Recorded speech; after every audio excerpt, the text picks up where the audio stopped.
Good morning, everybody. Please can I welcome everyone to this meeting of Cabinet on Thursday, the 8th of February, at the Walton Suite in the Winchester Guildhall. The time is 9:33 a.m. My name is Councillor Martin Todd, Chairperson of the Cabinet and Leader of the Council. This meeting is live streamed from the Council's YouTube channel, and the recording will also be available after the meeting.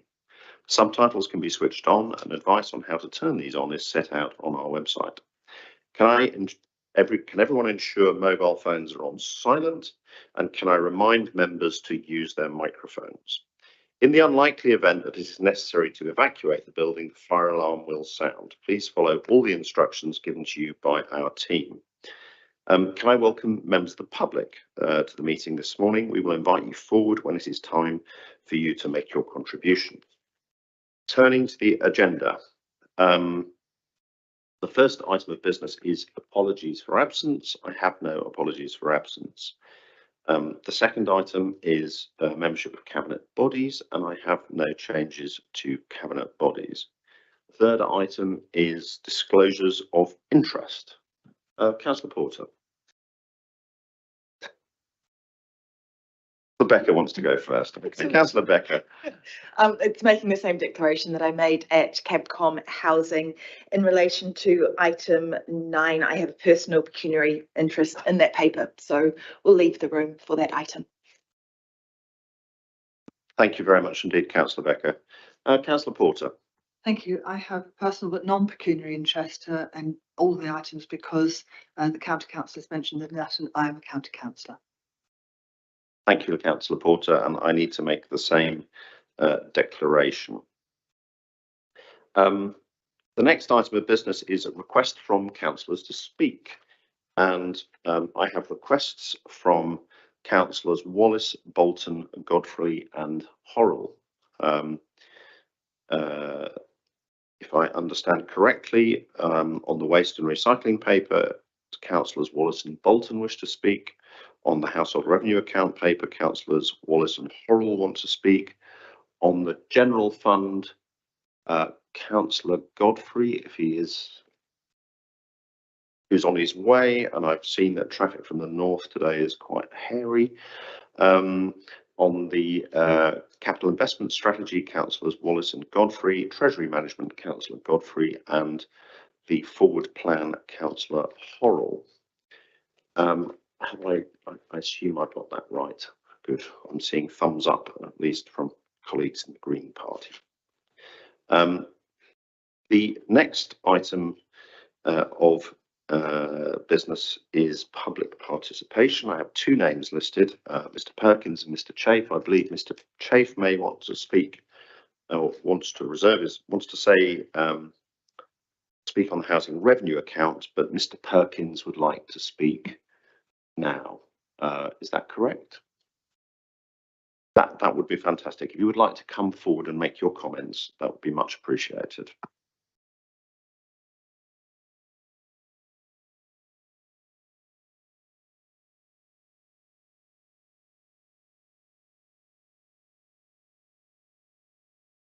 Good morning, and thank you for giving me the opportunity to speak.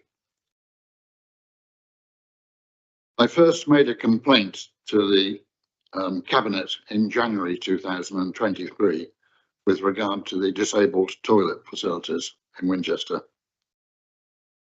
At that time, I was assured that the problems had been acknowledged and that a plan was in hand with an agreed budget of £700,000 plus to refurbish all toilet facilities in the Winchester district, including the disabled ones.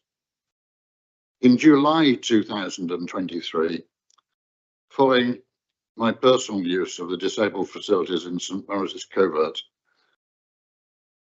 I was forced to exit the toilet without being able to clean myself. A passerby fetched a toilet roll as there was none in the facility at all. Following that, I went directly to the council offices to complain, and it was only when I refused to leave the building until somebody saw me that a nice guy came down and spoke to me. He made arrangements for me to meet the contract manager responsible for the public toilets. And he did indeed, within a few days. He travelled up from his home in Devizes, specially to assure me that the work was underway. Members of the Cabinet will be aware that due to the historical nature of the city, we play host to hundreds of thousands of tourists each year. I do wonder if the Cabinet are aware of the constant stream of negative comments that are placed on both the major media sites concerning the appalling state of our disabled facilities. Later on in the summer, after my meeting, I was told that the central Winchester facilities would be the last to be upgraded. The covert disabled facilities are encrusted around the floor of the toilet pan with filth, and the same applies to the paper disposal bin, which, unlike the ones in the Guildhall here, does not have a lid, and therefore soiled incontinence pads regularly hit the floor and stay there. The only improvement that I can see that's been made in the last 13 months is a hook to hang a coat on. My questions are, why is Winchester last on the list when it has by far the biggest footfall? Has the money allocated been spent, and if so, on what? And why has 13 months elapsed since the fund was allocated? If there are genuine difficulties causing delays to the expedition of the updates, why have the council not considered temporary facilities? Could it be that the percentage of people who need disabled facilities does not justify their consideration? From my perspective, that's how it feels. Thank you very much.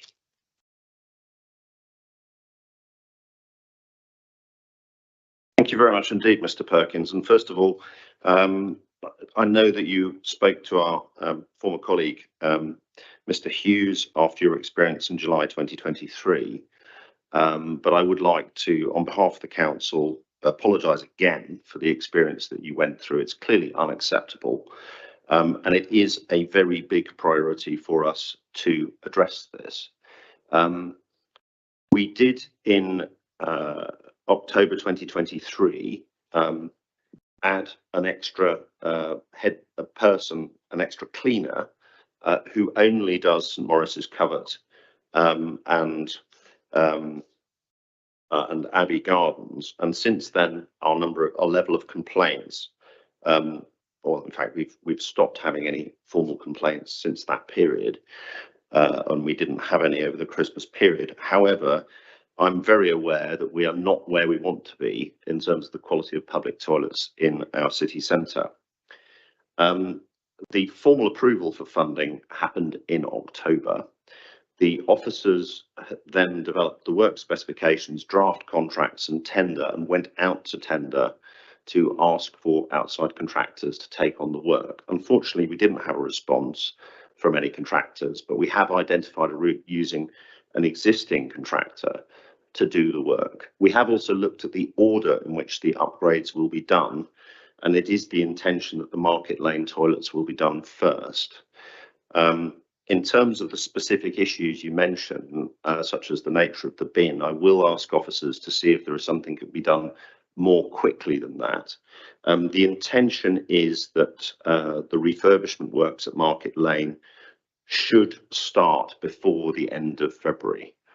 So within a couple of weeks. And it is absolutely our intention, because we recognise the importance of public toilets, that at a time when councils all over the country are closing their public toilets, we have no intention to do that. And indeed, we want to invest to improve them, to bring them to the standard that anyone would expect if they're visiting a city of the nature of Winchester. So I can only apologise for the experience you've had. I share your desire to improve the situation. It has been too long since there's been investment to bring them up to an adequate standard. We have put in place extra cleaning since October in order to make a temporary improvement. But as you know, the fundamental fabric of the toilets is tired and needs work, and that is why we are contracting the work and have put the money aside to do this. So you should see a physical improvement as a result of this contractor work starting at the end of February. And I do apologise once again for the experiences you've had up until this point. Just respond briefly, please. Normally I wouldn't let you, but in this case, please do. The contractor that you're using currently is not cleaning the toilets effectively. We do require the contractor to provide, thank you for that input. We do require the contractor to provide photographs of their work after every visit. Unfortunately, Mr. Hughes, who was the manager who was managing the contract, left for personal reasons, and we are recruiting a replacement. And we have been having active conversations to make sure that there is a very rigorous contract management process in place in terms of how the cleaning is managed, to ensure that we get the quality that I think all of us would expect. So there has been a gap in the contract management, so there is extra resource, but there will be tighter management of that as soon as the new contract manager is in place. I think we're probably done now in terms of discussion, but I do thank you for bringing this issue forward.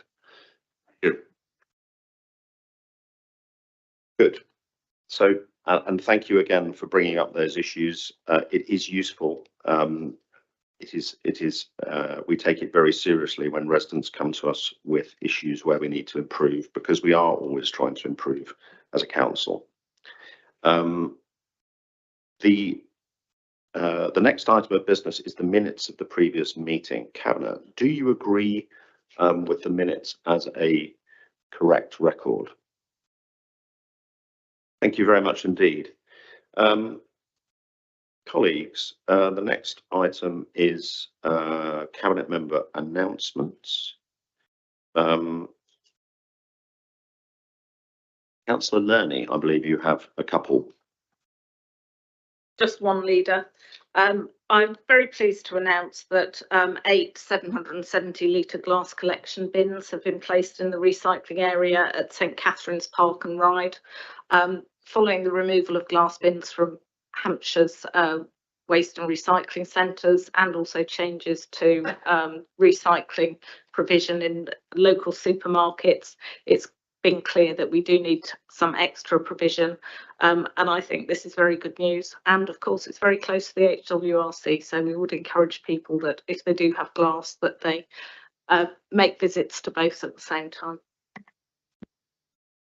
Thank you very much indeed, Councillor Lerney. Any other announcements?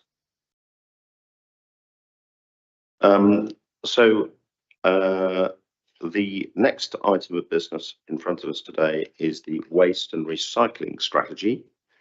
Councillor Lerney, would you like to introduce that paper? Thank you, Leader. I'm very pleased to bring this forward as part of our Future of Waste and Recycling project.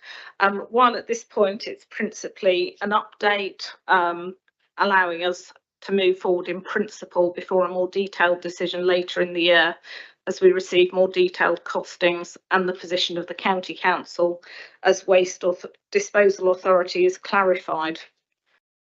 The consultation we carried out on the future of waste and recycling received over 8,700 responses from across the district, representing residents of all ages, tenures and types of property. Those responses were very clear that residents want to recycle more, they want recycling to be more understandable, but they are concerned about the space needed for any additional containers. In our options analysis, when considering the way forward, and following that consultation, we have considered the carbon cost, the impact on recycling levels, the financial impact, and the impacts any changes will have on residents. It's quite clear that straight commingling with all recyclables, including the additional tubs, trays and cartons that we will ultimately be able to take as part of our doorstep recycling system, comes out equal or best on all measures. And we propose to inform Hampshire County Council that that is our preferred option to move forward, in line with their request for our preference by the 1st of March this year.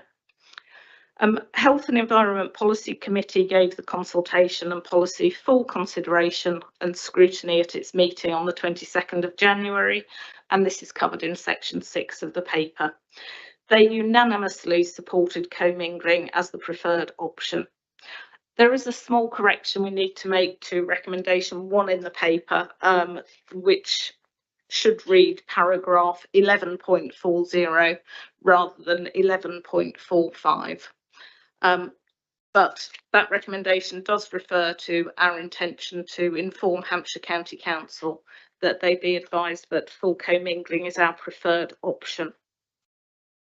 Our priority as a council remains to go greener faster, and as recommendation 3 makes clear, we will continue to pursue the lowest practical carbon options in our waste and recycling service. While we are decreasing the carbon created by our waste operations significantly by switching to using hydro-treated vegetable oil, and in the switch of our park and ride buses as well, HVO not only reduces carbon, but it does extend the life of our existing fleet, which comes with its own benefits. However, this does remain very much an interim solution while we explore other low carbon options, particularly electrification. Not only are electric vehicles still hard to source, but the infrastructure needed to charge more than a handful of vehicles requires significant planning and financial investment. And ideally, we would want to tie this in with investment in the wider public service vehicle fleet, not just city council vehicles. So there is a lot more work to be done as we go forward in that area. In addition, while recommendation 2 sets out the introduction of food waste by 31st of March 2026 in line with legislation, this is a backstop date. It is our intention to start a phased introduction as soon as practicable, but that obviously will rely on being able to acquire vehicles, make contract changes, and all of those detailed implementation issues. We have discussed this before, and as I say, the HEP committee have also had a thorough consideration, so I won't go into the detail of the paper, but I'm very happy to take any questions and comments. Thank you very much indeed, Councillor Lerny. We have deputations from councillors on this issue. Councillor Wallace, would you like to come forward and make your comments?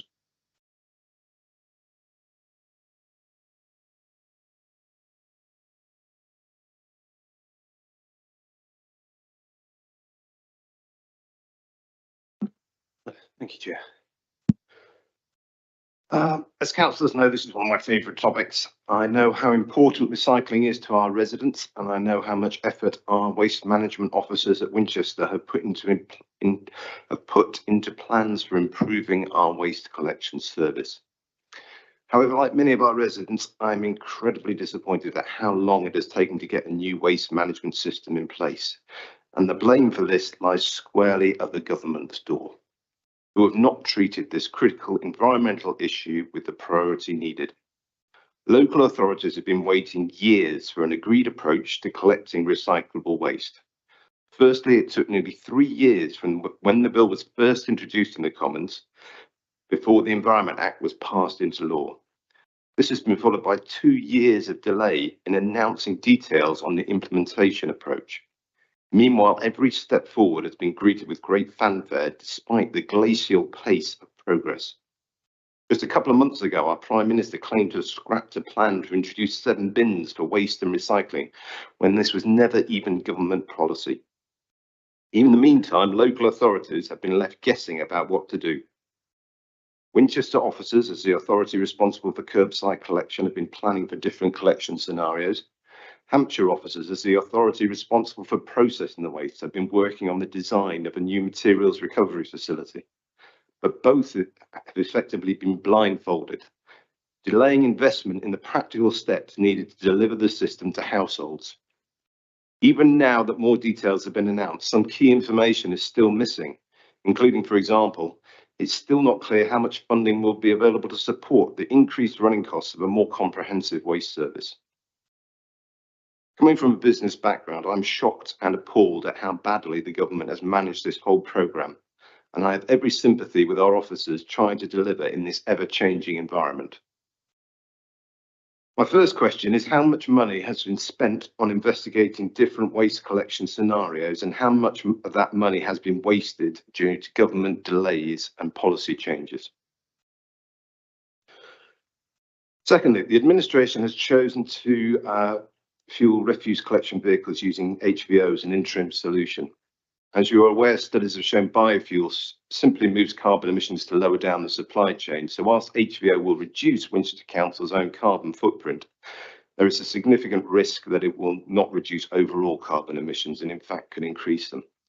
To that end, HVO can only ever be a short-term interim solution. The slides presented to the Health and Environment Policy Committee acknowledge that work is needed to prepare the electrical infrastructure to support a fleet of electric refuse collection vehicles. All these government delays should have allowed time for the council to prepare. So please can you confirm what actual work has been performed to date towards implementing the electrical infrastructure needed to support electrical refuse collection vehicles, and what are the next steps? Finally, new bins, for example, for food waste, will potentially add thousands of plastic caddies into Winchester's plastic load. Have officers investigated how to minimise the environmental impact? For example, have officers investigate whether suppliers offer bins manufactured from recycled plastic or from alternative materials? Thank you. Thank you very much indeed, Councillor Wallace. And Councillor Bolton.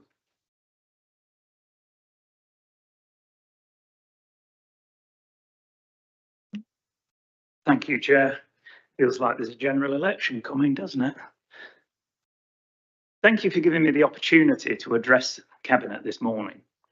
Congratulations once again to Campbell and the team for achieving such a high level of engagement from residents. I was pleased to hear at the HEP committee meeting the lessons learned for the future in boosting the consultation on social media. I totally support keeping the collection of waste and recycling as simple as possible with the minimum of collection bins. For many residents, there simply isn't the space for multiple bins. However, as I raised at the HEP committee meeting a couple of weeks ago, although I support the idea of commingling for the reasons above, my concern is that the value assessment in this report was made only for WCC's perspective as the collection authority, ignoring the impact on HCC as the disposal authority. Residents are paying for an end-to-end service, and any solution that works best for Winchester can't be at the cost of Hampshire, as these costs only go one way, and that is back to residents. It is right to feed back to Hampshire the best solution from Winchester's perspective, including the resident survey, but ultimately both authorities must continue to work together to bring about a solution that maximises desired outcomes and at the same time balances the cost involved. It may well be the case that residents are prepared to pay more for a simpler end-user recycling collection approach taken by Winchester, but they need transparency around the overall cost implications. Can you assure me that it is your intention to continue to work closely with Hampshire to develop the best solution for residents overall? Do the administration have any plans to encourage the reduction in waste production across the district to help reduce the need for recycling in the first place? And also, do they have any plans to improve residents' better understanding regarding what can and cannot be recycled? As the survey points clearly to a great deal of confusion around those items that are recyclable. I think I've told you about my own domestic issue with my wife regarding the recycling of tinfoil, which was a confusing issue in our household, and I suspect many others. Finally, we heard last week on CNAP, on the CNAP forum, the MD of Stagecoach for this area highlight one of the major risks associated with the growing demand for the use of HVO in vehicles. For the use of HVO in vehicles is its availability. How do the administration intend to deal with the availability and cost inflation associated with their interim strategy to move towards HVO vehicles for buses and for waste collection in the face of this risk? Thank you very much. Thank you very much indeed, Councillor Bolton, for your considered questions. Thank you both councillors for some very helpful thoughts and questions for discussion. Councillor Lerney. Thank you. I will leave officers to respond to some of the more detailed questions there. I think one important thing to say is that while the government, I mean, I agree with everything Councillor Wallace has to say about government dithering and delay, and while we finally have had the capital funding announcement, our modelling suggests that the amount they propose to give us is insufficient in terms of introducing food waste, and also takes no account of the need for the extra depot space for extra vehicles, which is going to be a problem not only for us but for other councils across the country. Far from just being concerned about our own costs, we are concerned about the overall cost of the recycling infrastructure. However, we are only in a position to model our own costs, and county and indeed the other waste disposal authorities need to be doing their own modelling, and that is taking place. I know I'm pleased to say that this week I met with Councillor Adams King up at the County Council to discuss these very issues. The actual legal position is that county can tell us how they want waste and recycling delivered to them. So ultimately they do have the power to make the decision, which is one of the reasons why I think it is really important that we work closely with them to, as has been said, make sure that we have a system which reduces cost for everybody in the county, and doesn't particularly favour either districts or the county council. Those discussions, as I say, are ongoing, and while we're clear about our preferred option, it may be that we will have to make some compromises on that in the future, but I think we do need to retain that commitment to keeping the system as simple as possible, because we've had a clear message from residents that that's what they want, a really simple system. Obviously there's a risk of HVO inflation, just as there's a risk around diesel fuel, electricity, any other fuel that you care to mention. While one opinion has been expressed regarding the driving up of HVO prices as a result of extra requirements, other commentators I've heard are saying the reverse, that increasing use of HVO will actually lead to greater economies of scale. Obviously, however, as we keep saying repeatedly, we do see it still very much as an interim solution, not the final answer. I will now hand over to officers to respond to some of the detailed questions. In terms of the modelling work that we've done, we haven't spent a huge amount of money on that, but we have used specialist consultancies to work up some costs for us. It's tens of thousands of pounds, not hundreds of thousands of pounds. And we do think that's really valuable information. We don't think it's wasted in the sense that we can use that to negotiate with BIFA and work out the cost of contracts and things like that. So not a huge amount of money. On the EV assessment side of things, we have appointed a consultant to help us with that. They were actually at the depot earlier this week having a look at all the facilities we've got there, and they are starting a process with SSEN as well.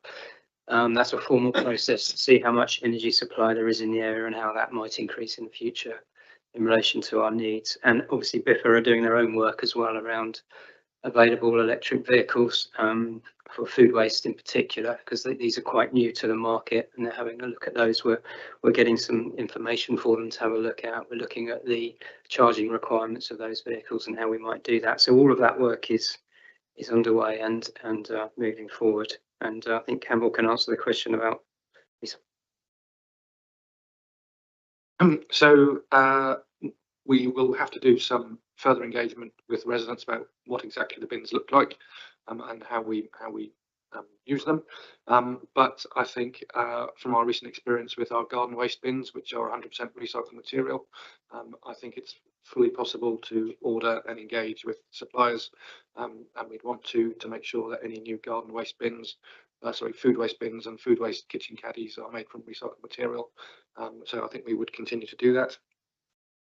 And we want to make sure they're from a plastic source which is sustainable if it's recycling. So I think we do that as we did with garden waste bins. I think one of Councillor Bolton's questions was about increasing our understanding of what we can and can't do in recycling. I think the conversations we're having with the government at the moment about what funding is likely to come our way hasn't indicated how much funding is going to come our way, but there is going to be some funding linked to both increasing food waste and to changing our collection systems. And what we'd want to do is make sure we know how much money we're likely to get and then how we can spend that sensibly. It's also quite important, I think, that this is a national change. So we won't be on our own communicating this. And one of the reasons the government is looking to simplify these systems is so that everyone across the country has the same information on all the same packaging. So the theory goes that you don't have to do so much communicating locally when you change the systems over. And when we do that, I think we'll find there's a huge degree of excitement about making those changes. I think that's answered all the questions.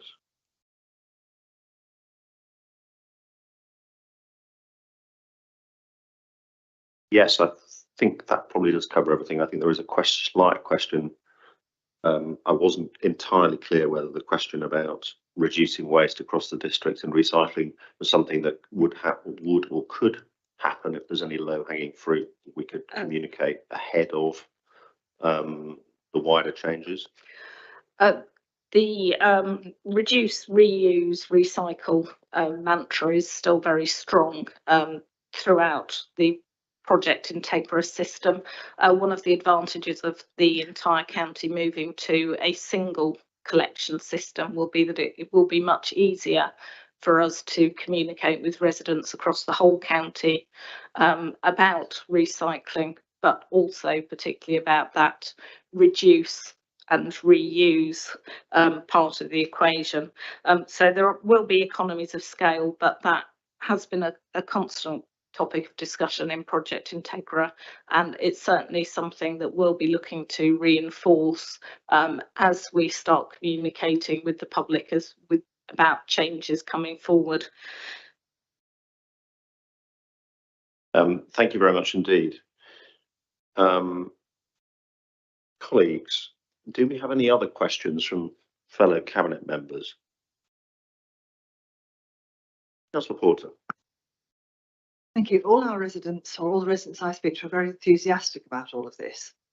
And following the questions and your comments, I just wanted to ask you to just make it clear again, the dates that this is all likely to come into action for them.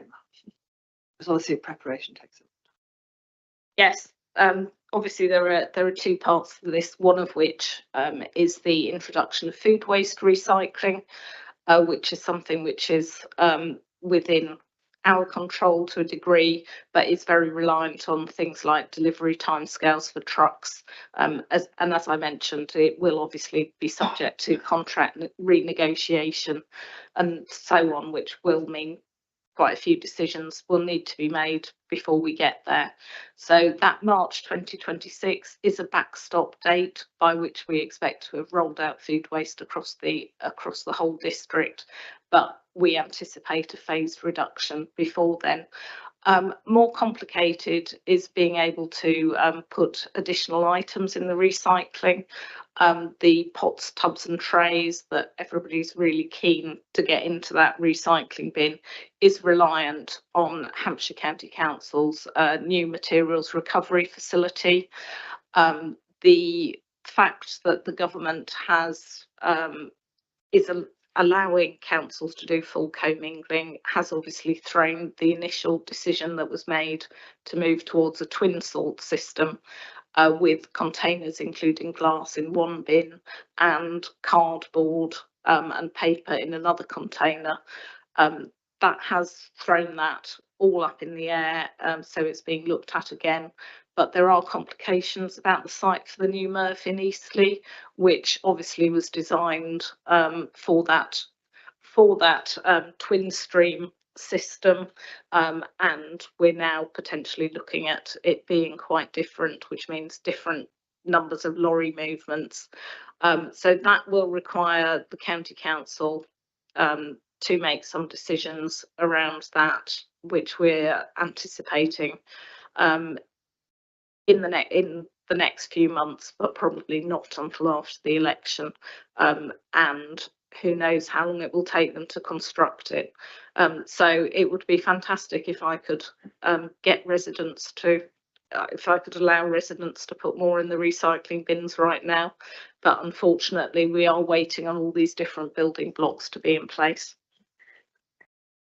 Kevin, that's going to lead us through you. Just to say, I just wanted to bring that point out because the public are very enthusiastic, and we could find we've got a massive amount of pots and trays in our green bins in the next few weeks if we're not really careful about that communication. So I wonder if we're going to find a way of getting that out to people as well. It's not in our gift, unfortunately. Yeah, we'll certainly have to have a look at that. Yes, I think. Thank you, Councillor Porter. I think it is.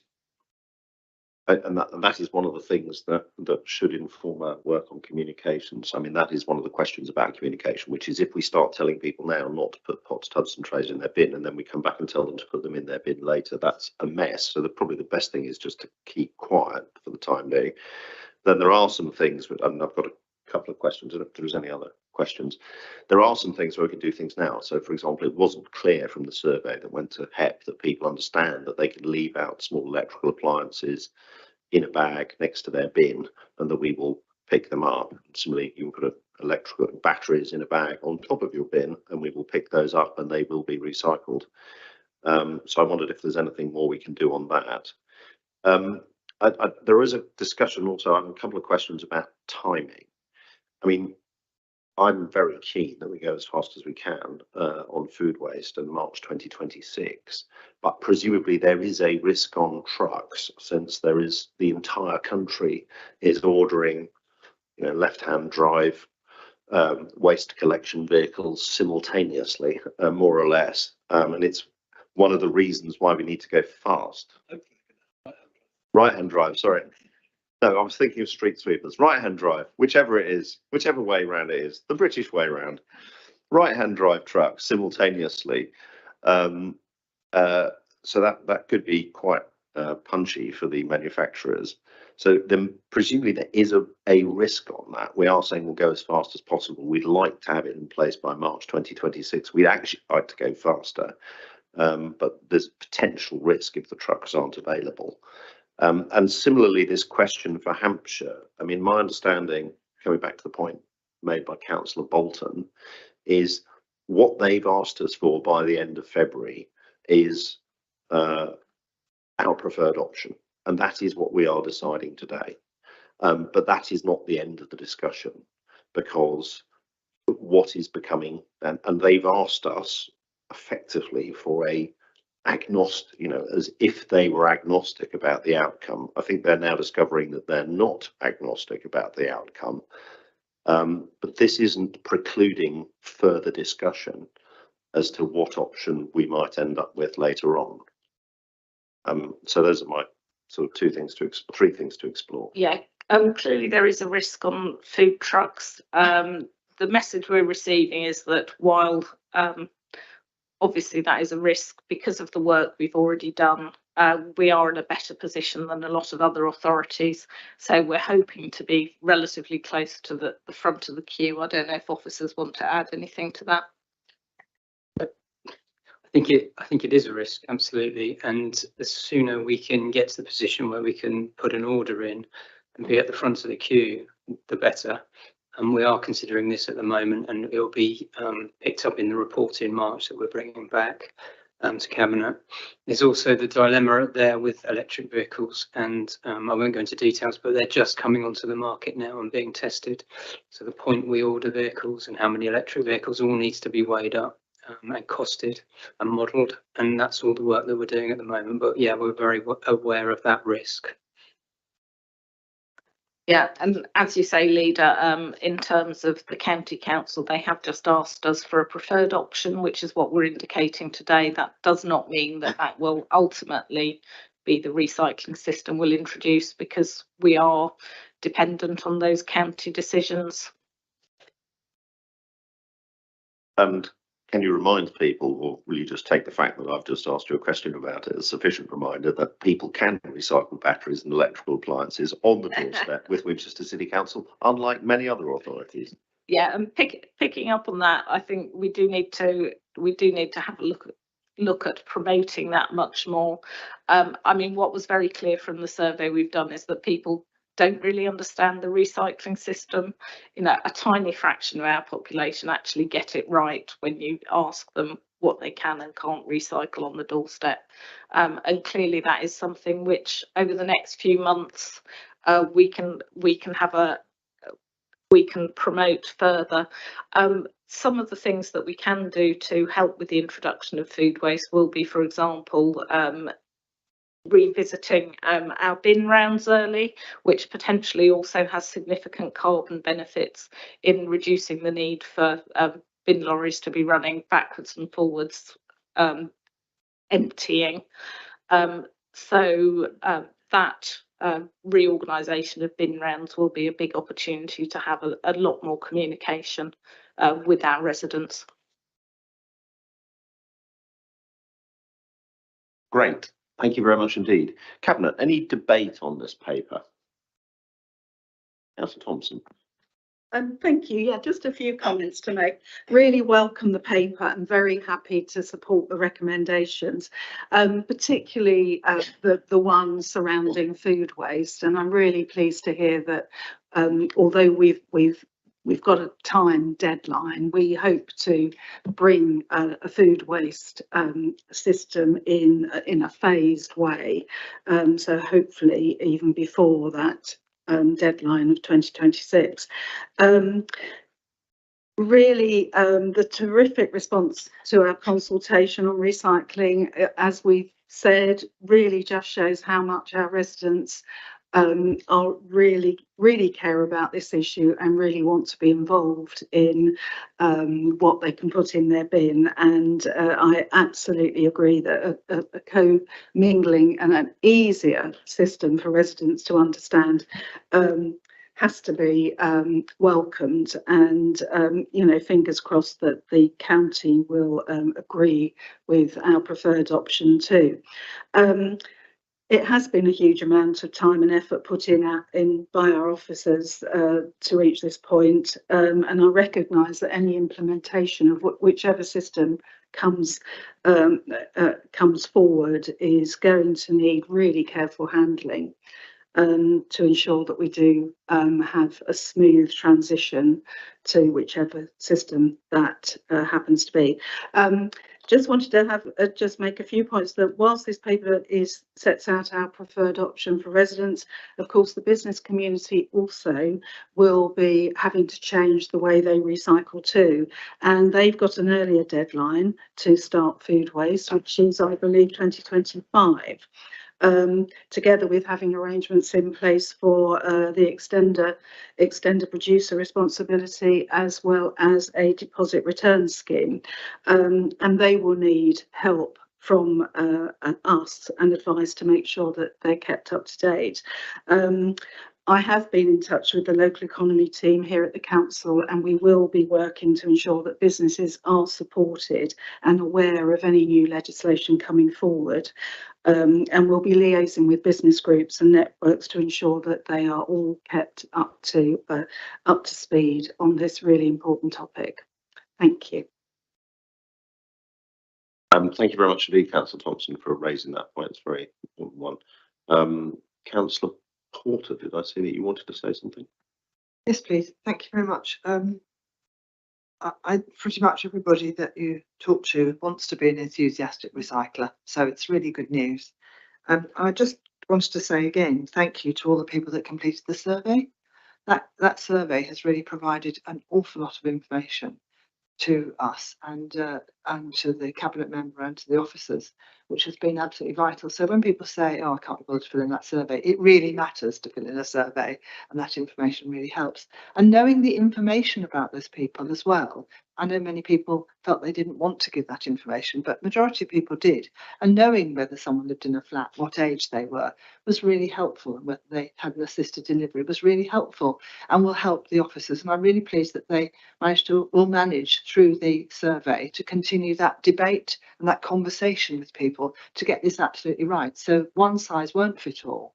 And I'm really impressed that the officers did that work to enable us to continue that conversation until we get to a point of actually taking all of that commingling in and hopefully increasing our recycling, but also reducing the amount of waste we create, because that's what costs the money too. So thank you to the public.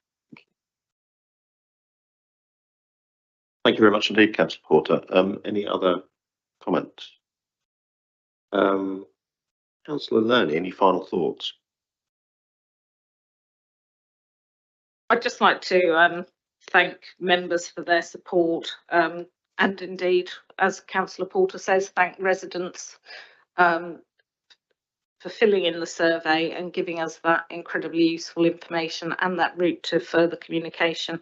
I also welcome that reminder about the business community. I think many of them still aren't aware that their deadlines on this are coming up very, very quickly.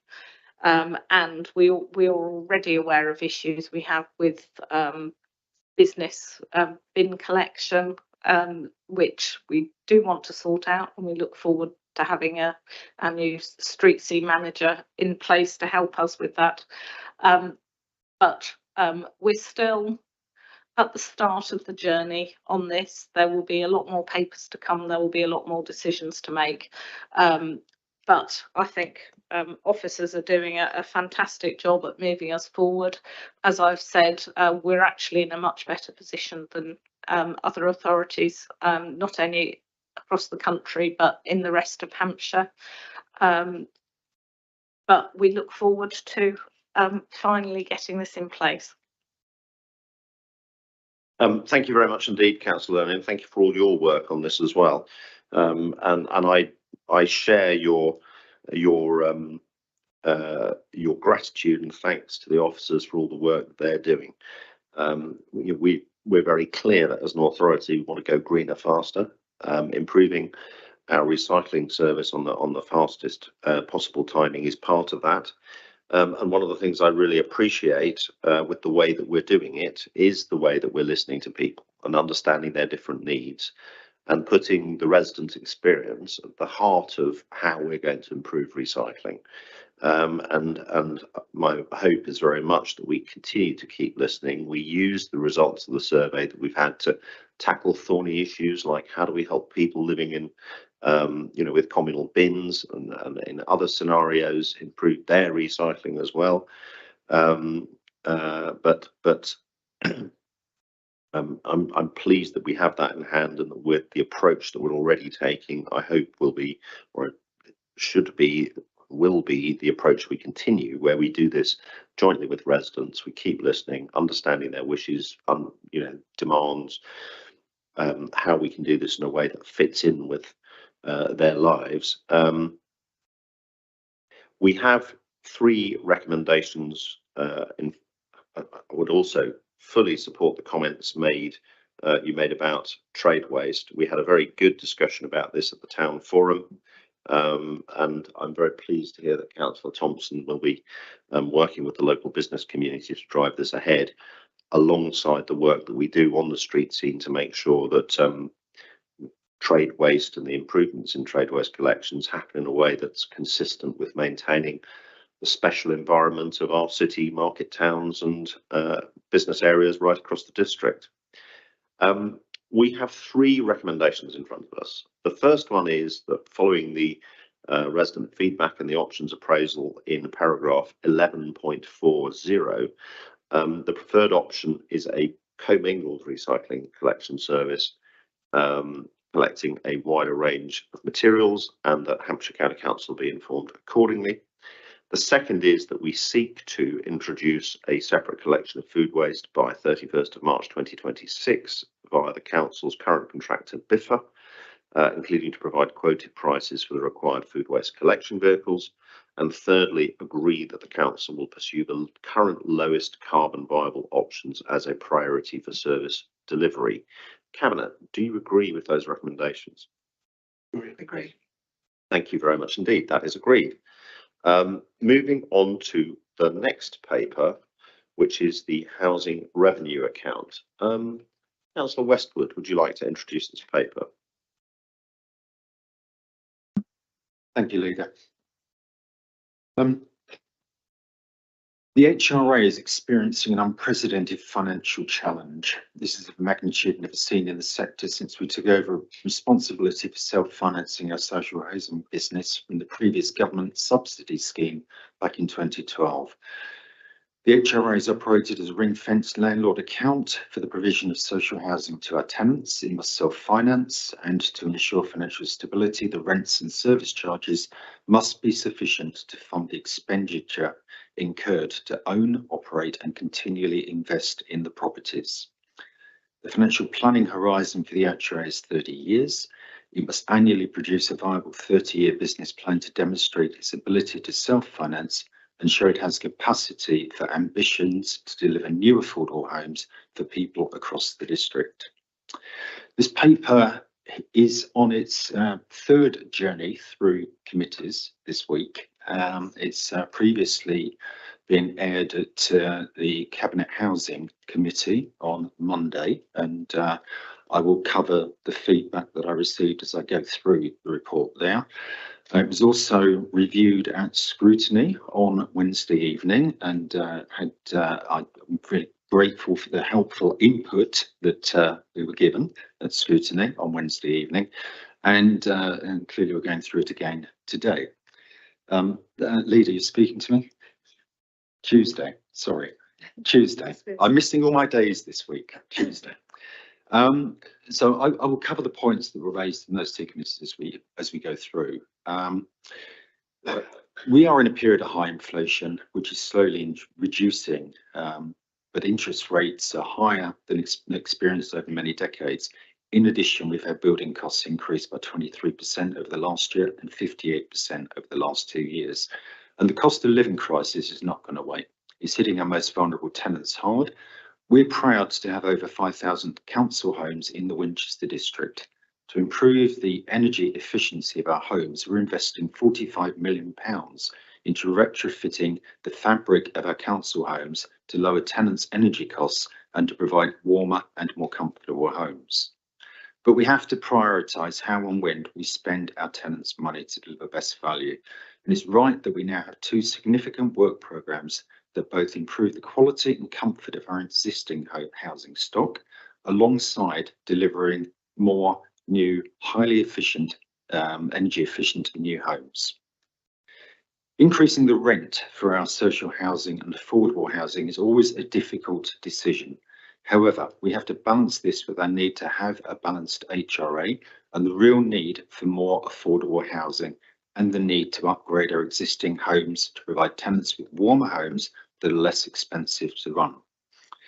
After consultation and process with the TACT committee, TACT focus groups, we've decided to increase rents by 7.7%, which is in line with government rent policy. And I'm also pleased to say that TACT have supported that decision. And I thank them to in the audience today. I thank them both and the rest of the committee for supporting that decision. And their support has allowed us to reach that decision.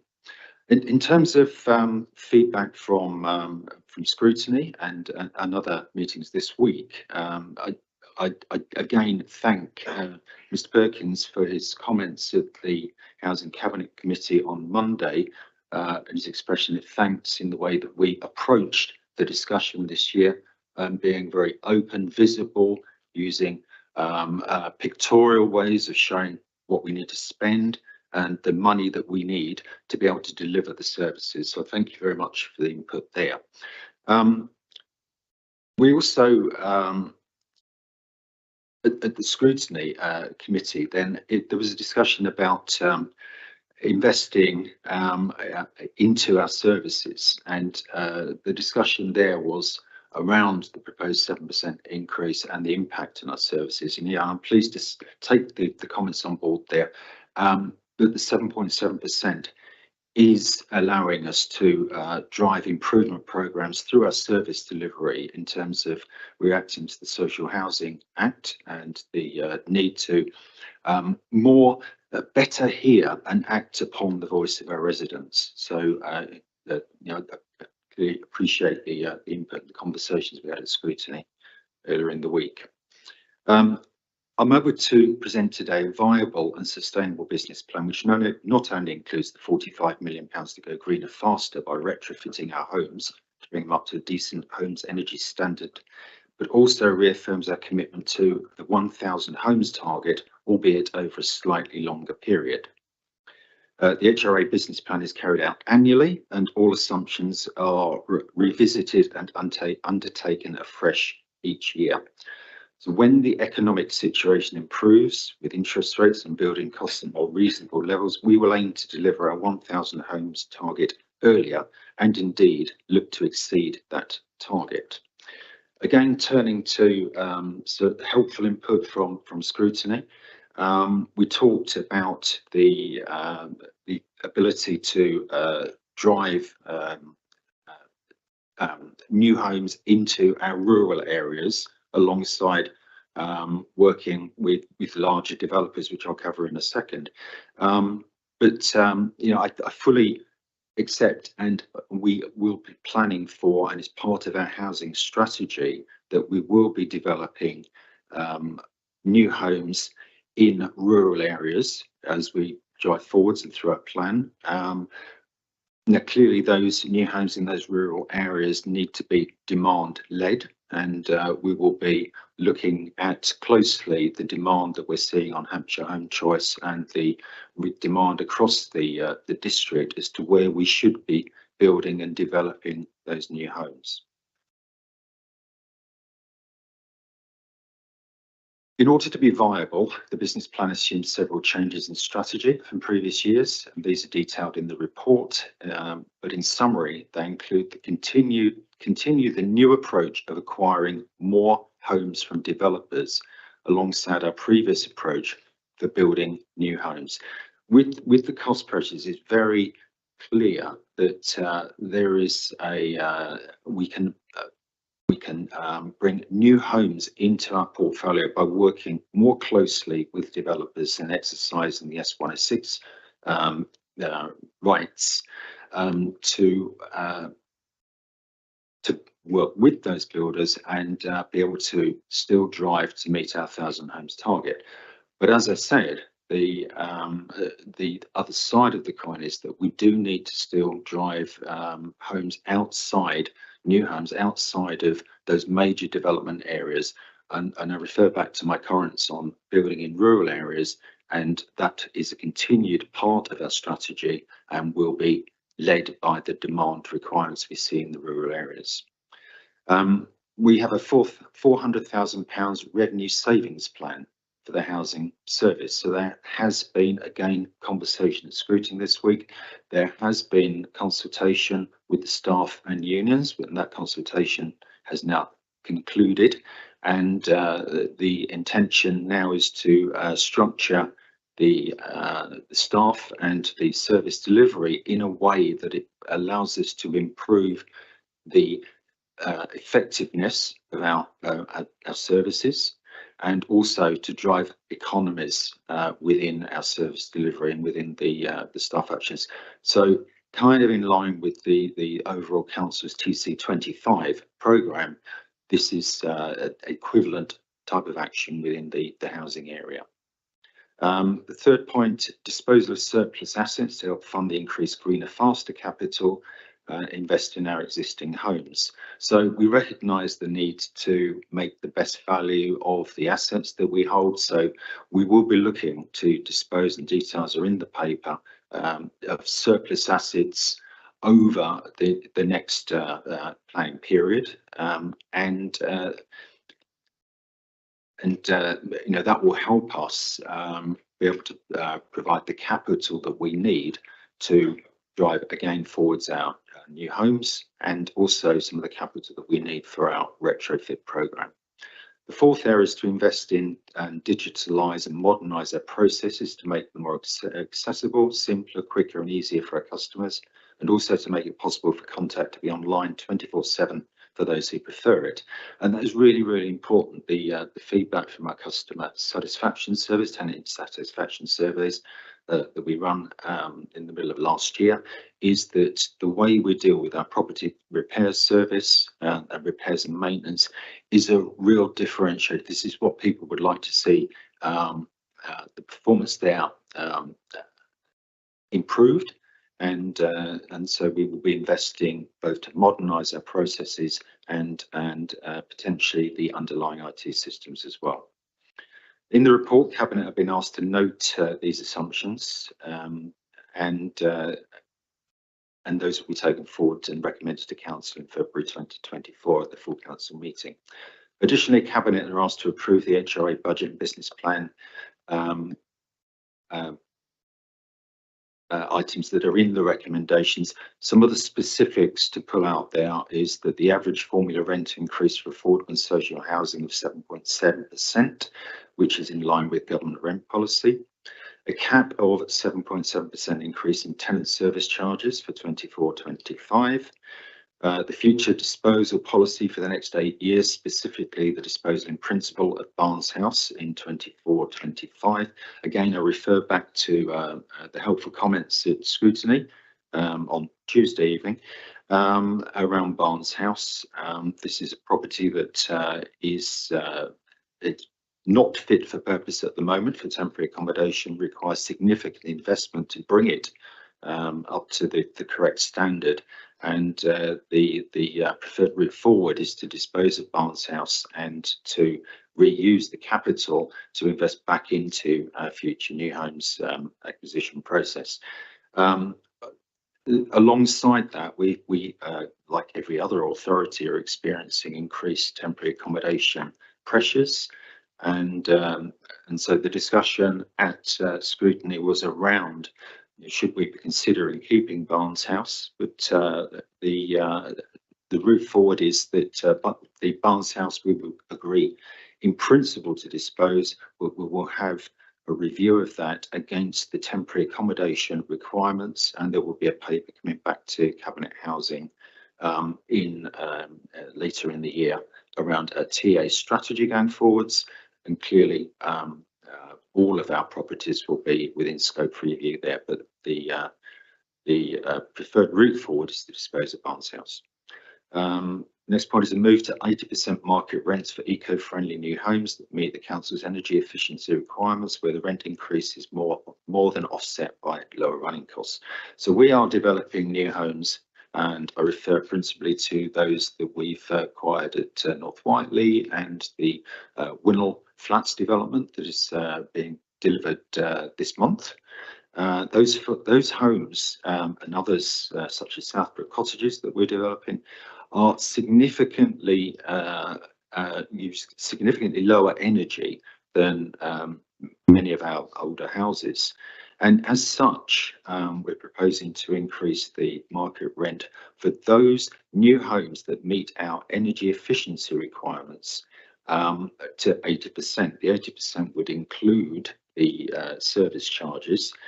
And we will be, again, helpful input from scrutiny, we'll be making it plain on Hampshire Home Choice that although the rent may be higher, the overall cost of ownership of running that property, taking into account the energy requirements, will be lower than a 70% affordable rent, social rent.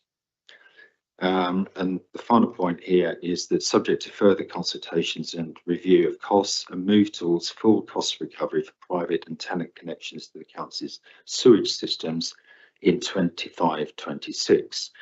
So the council owns around about 50 small sewage systems, and they're connected to private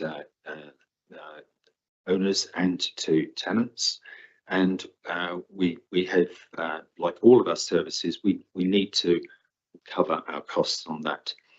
So in the first 6 months of 24-25, we'll be carrying out a full review of our sewage connection services, looking both at the costs of running them and the service charges that are actually charged to tenants, with a view to moving to full cost recovery over a period of time.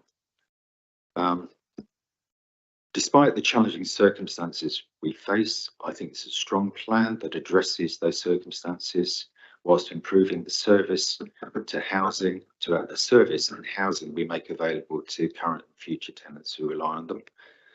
And I think I will stop there, Leader.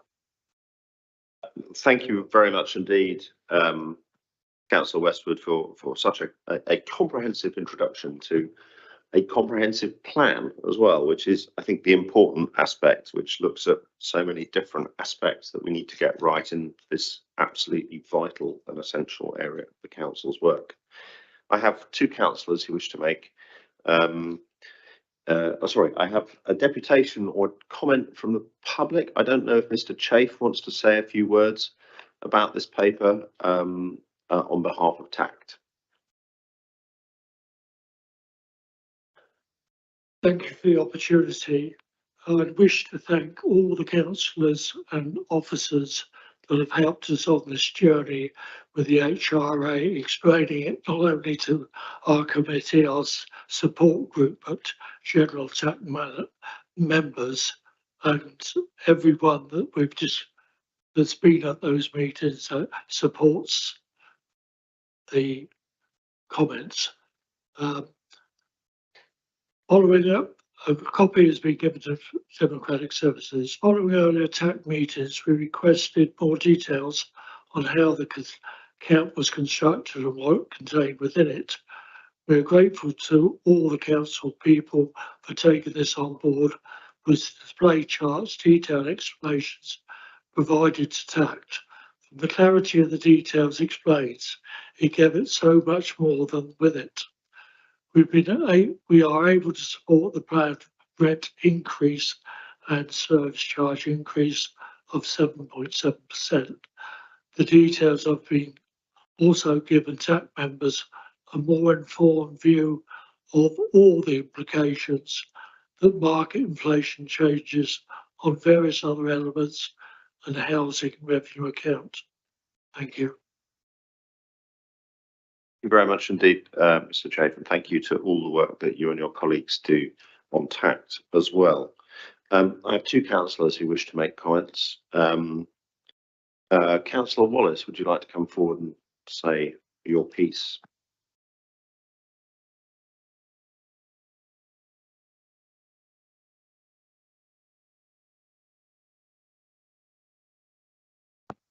Thank you, Chair. My first comment applies to both the HRA and the General Fund. In September, this council acknowledged that we now face a nature emergency alongside the previously recognised climate emergency. Specifically, the council resolved to consider the impact on nature's recovery in all strategic plans, policy areas and decision-making processes. To date, this resolution has not had a chance to flow through all of the council's plans and procedures. For example, for the overall council plan, presumably the nature emergency will be included in the next update, which is scheduled for 2025. However, it would be remiss not to move forward on a council resolution in the interim. So to that end, will the Cabinet commit to investigate the use of corporate natural capital accounting in future budget plans? Corporate natural capital accounting is a framework for organisations to take better account of the natural capital that they own, depend on, or for which they are responsible. It helps to identify, measure and value the natural capital assets and liabilities on balance sheets and income statements. Corporate capital accounting can support decision-making, reporting and communication on natural capital issues and is already in use by several councils. Secondly, on whole life carbon of housing upgrades, please can the Cabinet and Portfolio Holder direct officers to influence new housing providers to consider improved whole life carbon and nature-based construction standards for build and product selection. Apologies if the officers are already doing this, but it's if they are, it's not always transparent. Thank you. Thank you very much indeed for those 2 points, or those several points, but the 2 particular questions. And Councillor Horrell.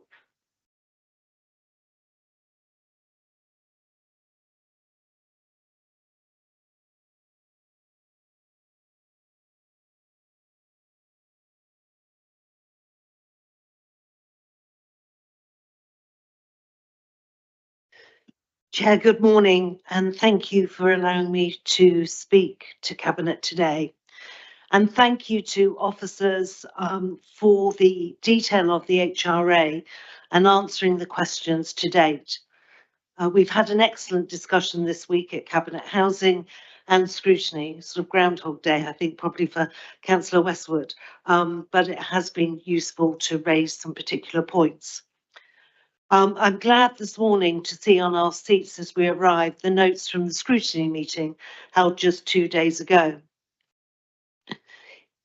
Is the Cabinet happy to accept the important additions and questions raised by scrutiny this week on the HRA budget in full and make those recommendations to Council? I hope Cabinet appreciate the consistent cross-party support for the HRA and indeed from TACT. The collaborative working, I believe, helps us to make our delivery of decent homes and communities for our residents something that we should all be very proud of. I very much welcome the considered approach to reviewing tenant service charges and the thorny issue of the sewage treatment works. Can the Cabinet confirm what is the proposed timescale for this review and to obviously ensure that there is appropriate tenant and resident consultation? In the paper, we indicate we want to implement this in 2025. And if we are to give 6 months notice regarding the changes to tenants and residents, then clearly we have some urgency. So a view of the timetable would be most helpful. Can the Cabinet please clarify and confirm that you will not dispose of any assets until the key review for the temporary housing accommodation is completed, which I believe is due shortly? I think that's what I've heard this morning from Councillor Westwood, but again, clarity would be welcomed. It is crucial we continue to commit to new homes across the district. It's a fundamental part of what we deliver. And the requirement in rural areas, with the support of parish councils and addressing the need, is important. It is a disappointment that the rural commitment has not been added to the Cabinet recommendation today, although I heard Councillor Westwood say it was considered to be a positive comment. So can we confirm that so that we have clarification on what we vote for at Council? Our approach to social and affordable rents and how they are applied to the newly built houses was a matter of discussion this week on several occasions at both scrutiny and Cabinet housing. I heard the portfolio holder reference this just a moment ago, and I'd like the commitment added to the paper for Council, please, if you feel that that is appropriate and that you can do so. Can I take this opportunity to thank all of the officers, all of those involved in the discussion, fellow councillors, the TAC representatives, on a journey that has allowed us all to look at the HRA in a very detailed and meaningful way, and hopefully make positive contributions to its enhancement as it goes forward to the Council recommendation. Thank you, Chair. Thank you very much indeed, Councillor Horrell. Councillor Westwood, some questions. Yes, I may have to pass on the capital financial management elsewhere. That is okay. In terms of the comments from Councillor Wallace on whole life carbon and natural environment, with our retrofit programme, it is already, and there was a presentation at the Housing Committee on Monday, which I don't know whether Councillor Wallace was actually able to see, but already included in the process that we take forwards is to look at the materials we use in our retrofit and constantly review the environmental impact of the materials that we use. And clearly, it is a balance between price, energy efficiency, and the whole life carbon or the impact on the environment. So I can assure you that that is already in our processes and our plans. In terms of natural environment, then there's two areas there that I can reassure you on. Firstly, when we are developing or acquiring new homes, and this was a discussion that was had at Cabinet Housing on Monday, it's not just a case of developing the bricks and mortars, it's also developing the environment around the bricks and mortars themselves. And a good example of that is the work that we're doing at Winnell Flats, where we're doing a comprehensive landscape work there to improve the environment and improve the facilities for the residents in there. And the second part is that we have budget for estate improvements, and the use of that budget is many and varied, but part of that can and is used to improve again the natural environment around the residents' houses and that we own. And with the changes that we're making to the way that we engage with our residents, I can see that being an even more prominent area of discussion and potential use of those funds going forwards to drive an improvement to the natural environment around our existing estates as well. Turning to the points from Councillor Horrell, then I do have, and I'm pleased that the papers were on your seat as you came in from scrutiny, and from my position, I don't see there's any on there that I can't support going forwards. And my strategic director will probably glare at me across the table now, but he's shaking his head. So I am, personally happy to go forwards with those. In terms of the timescale for the service charges, then I think it's in the paper, but I'll restate it now that the position is that we will undertake a full review of service charges for our water treatment works and for our general service charges across our different tenant areas, and that will happen with a conclusion by September. So in the first 6 months of the year, because we're well aware that there's a legal process that we also need to go through, which we need to be in a position by September to have a clear understanding of what we're doing. And that would obviously include all of the consultation that we need to do with all parties. In terms of the disposal, I mean, I made a specific point of talking about Barnes House, which is the one property that's come up a number of times. It says clearly in the paper that that we are find the recommendation, which is there. We're agreeing a disposal in principle of Barnes House in 24-25. And you talked about the temporary accommodation review that we have in place, and that is driven not just because of the property side of it, but because of the real pressures that we're seeing and the financial cost that could deliver to this council. We're in a lucky position that we're on top of our temporary accommodation and our homelessness. We have a brilliant homeless prevention team. But I have seen the draft of that paper.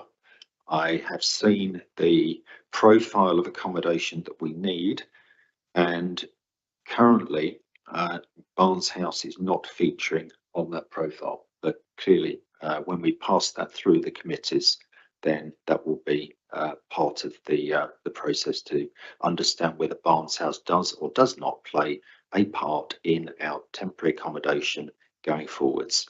So there's not a 100% commitment that we will look to remove Barnes House, but we would like to go down that path. And as was answered at scrutiny by Mrs. Keys, then if we do not dispose of Barnes House in the 24-25 period, then we need to look at other assets that we could potentially dispose to balance the budget. So that this is more complex than just will we lose Barnes House. The rural commitment, again, we've had that conversation a number of times, and my answer is unchanged there, that the rural development in rural areas is part of our housing strategy policy, which was agreed through Cabinet Housing in November 2023, I believe. And in there, the paper discusses rural development, the resurrection of the RAS scheme that was in place and before my time, but I believe it was very successful, working in conjunction with parish councils and local ward councillors in rural areas. And so that is always part of our housing strategy going forwards. But as I've said today, we need to ensure that we are developing where demand is required. So we will be working to ensure that we understand where there is demand in rural areas, and we will be working to meet that demand in those rural areas, alongside working with the larger developers, where we can drive forwards a higher volume of new homes that are a better financial investment for the council at the moment. And as and when economic situation improves, then we can look to broaden out that strategy still further. And I think I've missed one point there, Councillor Horrell. Was there one other? Just remind me. Have I answered everything for you? You think so? Okay, thank you. Thank you, Leader. I haven't answered the initial question on the natural capital accounting which I would need to ask for officers at full time. No, thank you very much indeed. And indeed, I was pondering whether I would turn to maybe the section 1151 officer, since it has the word accounting in there. I mean, presumably this isn't a resource neutral exercise to move to this to such a process. Can you provide any perspective on it? Certainly, the accounting framework with which we must comply as a local authority is prescribed by the Chartered Institute of Public Finance and Accountancy Code of Practice on Local Authority Accounting. So that doesn't make reference to the use of corporate natural capital accounting. But I can certainly commit to investigating to what extent we might be able to do that. So it's not currently within the framework of accounting that local authorities are permitted to use. Thank you very much indeed. My initial reaction on hearing it is obviously it's not something we can decide on the spot in this meeting because we don't know the resource implications associated with it.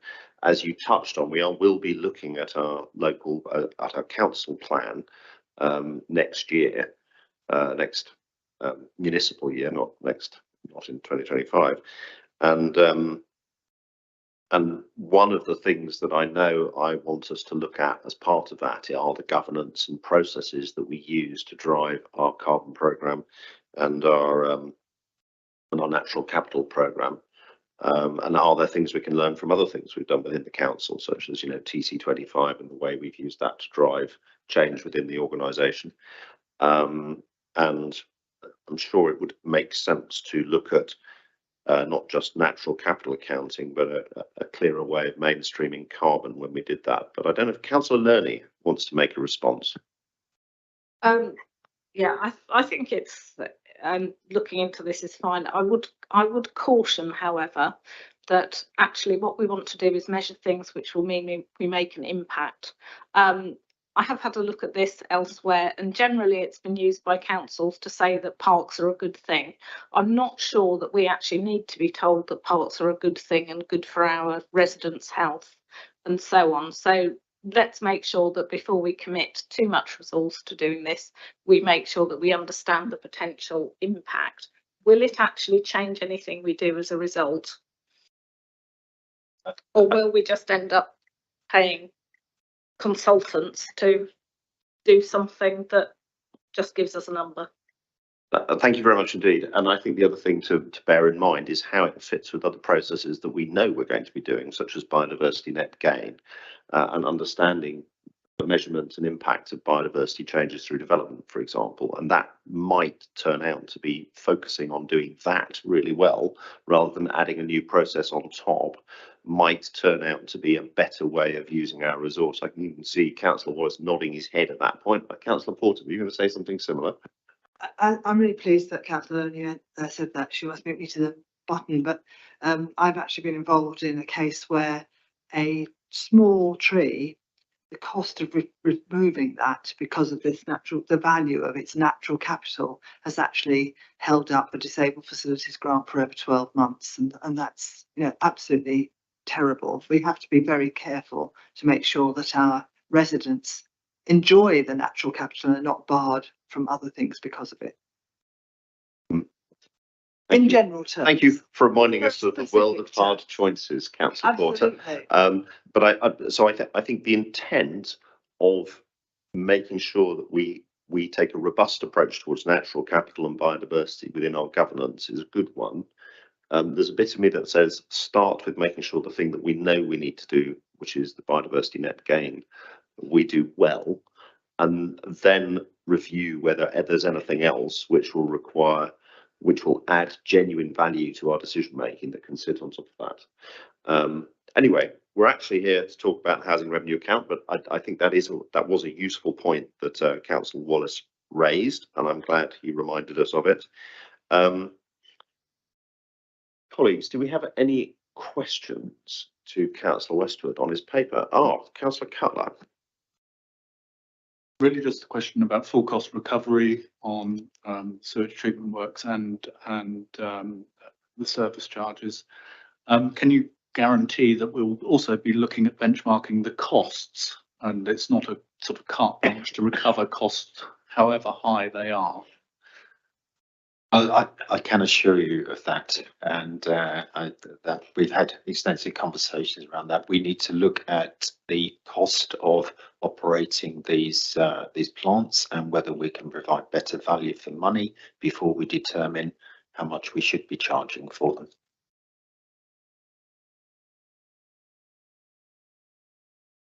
Thank you. Any other questions on this extremely thorough paper? I don't see any debate. I would like to thank Councillor Cutler for bringing forward that point, which is one I feel very strongly about, which is when we talk about full cost recovery, it must always be in the context of driving down cost and improving value on that cost, and not just taking whatever the cost happens to be. No more questions. Is there any debate? You have answered any possible question that anybody might have, Councillor Westwood. I have a question for you, Councillor Westwood, which is based on the discussion that we've heard and the scrutiny recommendations, which are mostly in the area of clarifying information rather than changing recommendations, but also the discussion about rural exception sites. Do you wish to make any modification or addition to the recommendations that we forward to Cabinet? Because my understanding, Chief Executive, is that the minutes of Cabinet will go to full council, but not the minutes of scrutiny. So this is the last chance that scrutiny, this is the last place where the scrutiny comments get looked at in detail before full council. Okay, taking on board Councillor Horrell's comments that she was disappointed not to see them in the paper today, I think from my answers that I'm happy for the recommendations to go as they are. I think the areas of specific debate around the rural areas, and potentially I could add something in around the rural areas to strengthen the paper in that area, which I think is something that I can do, rural development. And other than that, no. I've got a potential set of words that maybe we can go with, which is we add a note for council's continuing commitment to rural housing through the use of rural exception sites. I think they're very acceptable words, Leader. Thank you. The wonders of recorded meetings. Leader, there is recommendation 8, which talks around the shift from through the strategic change. I think if I just glance at Mr. Hendy, it would be possible to add those words at the end of that recommendation, including a continuing commitment to rural housing through rural exception sites. Beyond that. Okay, so thank you very much indeed. So,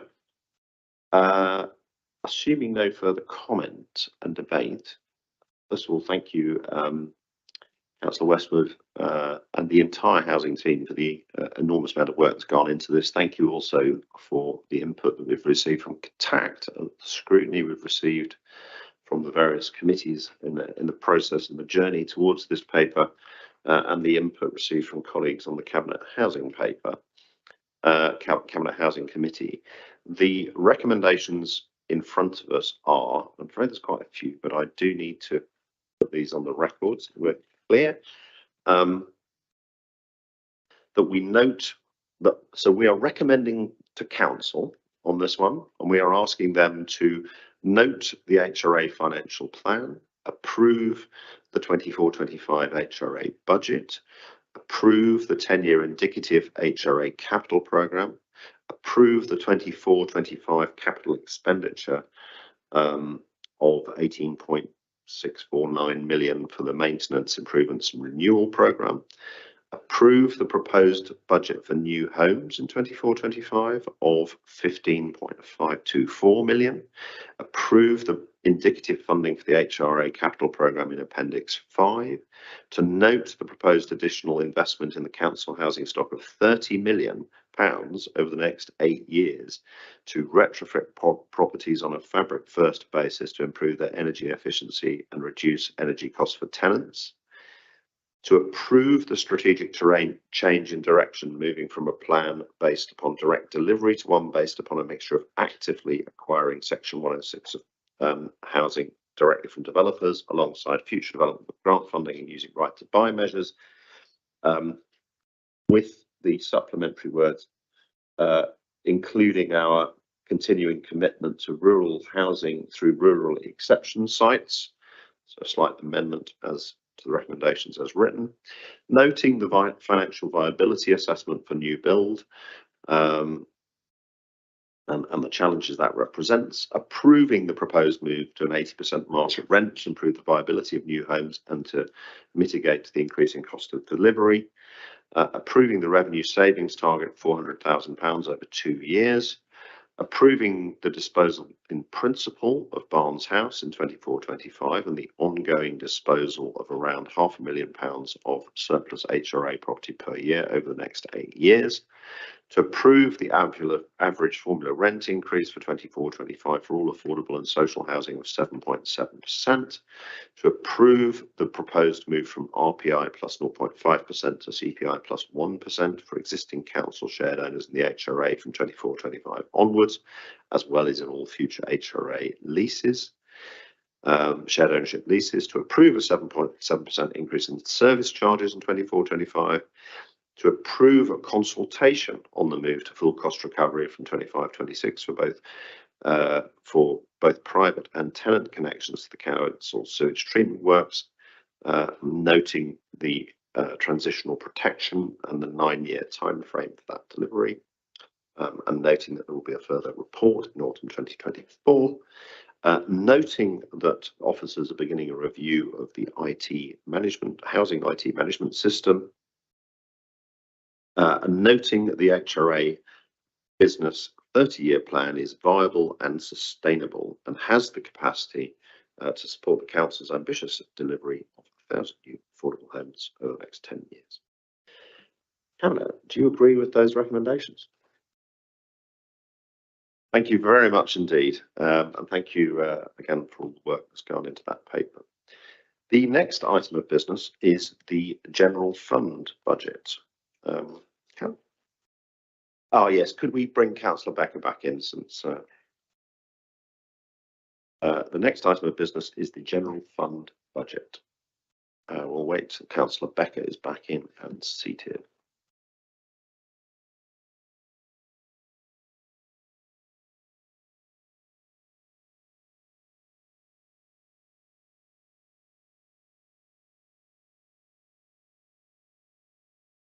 Thank you, Councillor Becker. Councillor Cutler, would you like to introduce the general fund? Thank you, Leader. In November, Cabinet considered the budget options and MTFS paper. I now present to you the general fund budget proposals for recommendation for decision at full council. Since November, we've received a 1-year settlement agreement, which was as forecast, and has pushed back the government financing review and reset of business rates for a further year. Budget projections have now been updated and the new medium-term financial plan is shown at Appendix A. This shows that although the council's immediate financial position to 2026 is stable, there are increasing forecast deficits in the longer term. To address these future pressures, the government has embarked on the council has embarked on an organisation-wide transformation programme in order to close the £3 million gap in funding within 3 years.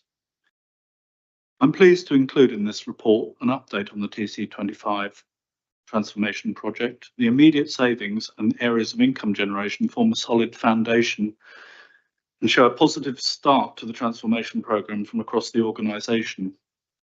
Longer term, in-depth invest to save plans are underway and include improvements to our website and app to make contacting us and reporting things to us easier, streamlining the back office of our parking service to improve the operation of our car parks, and digitalisation of the planning service to make submission of applications easier and the processing of them more efficient.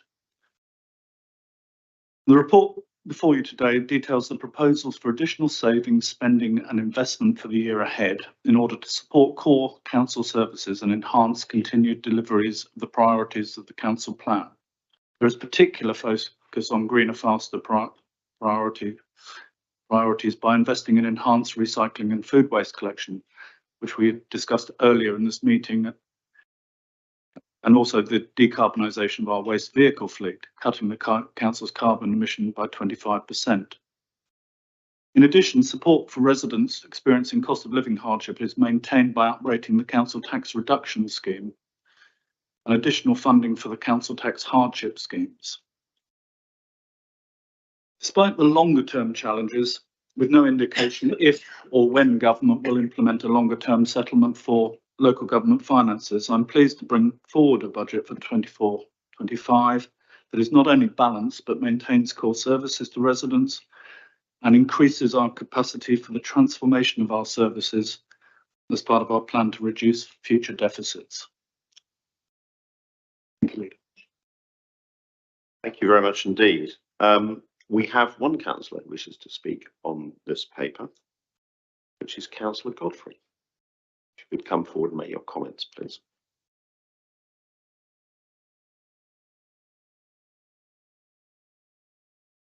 Thank you very much.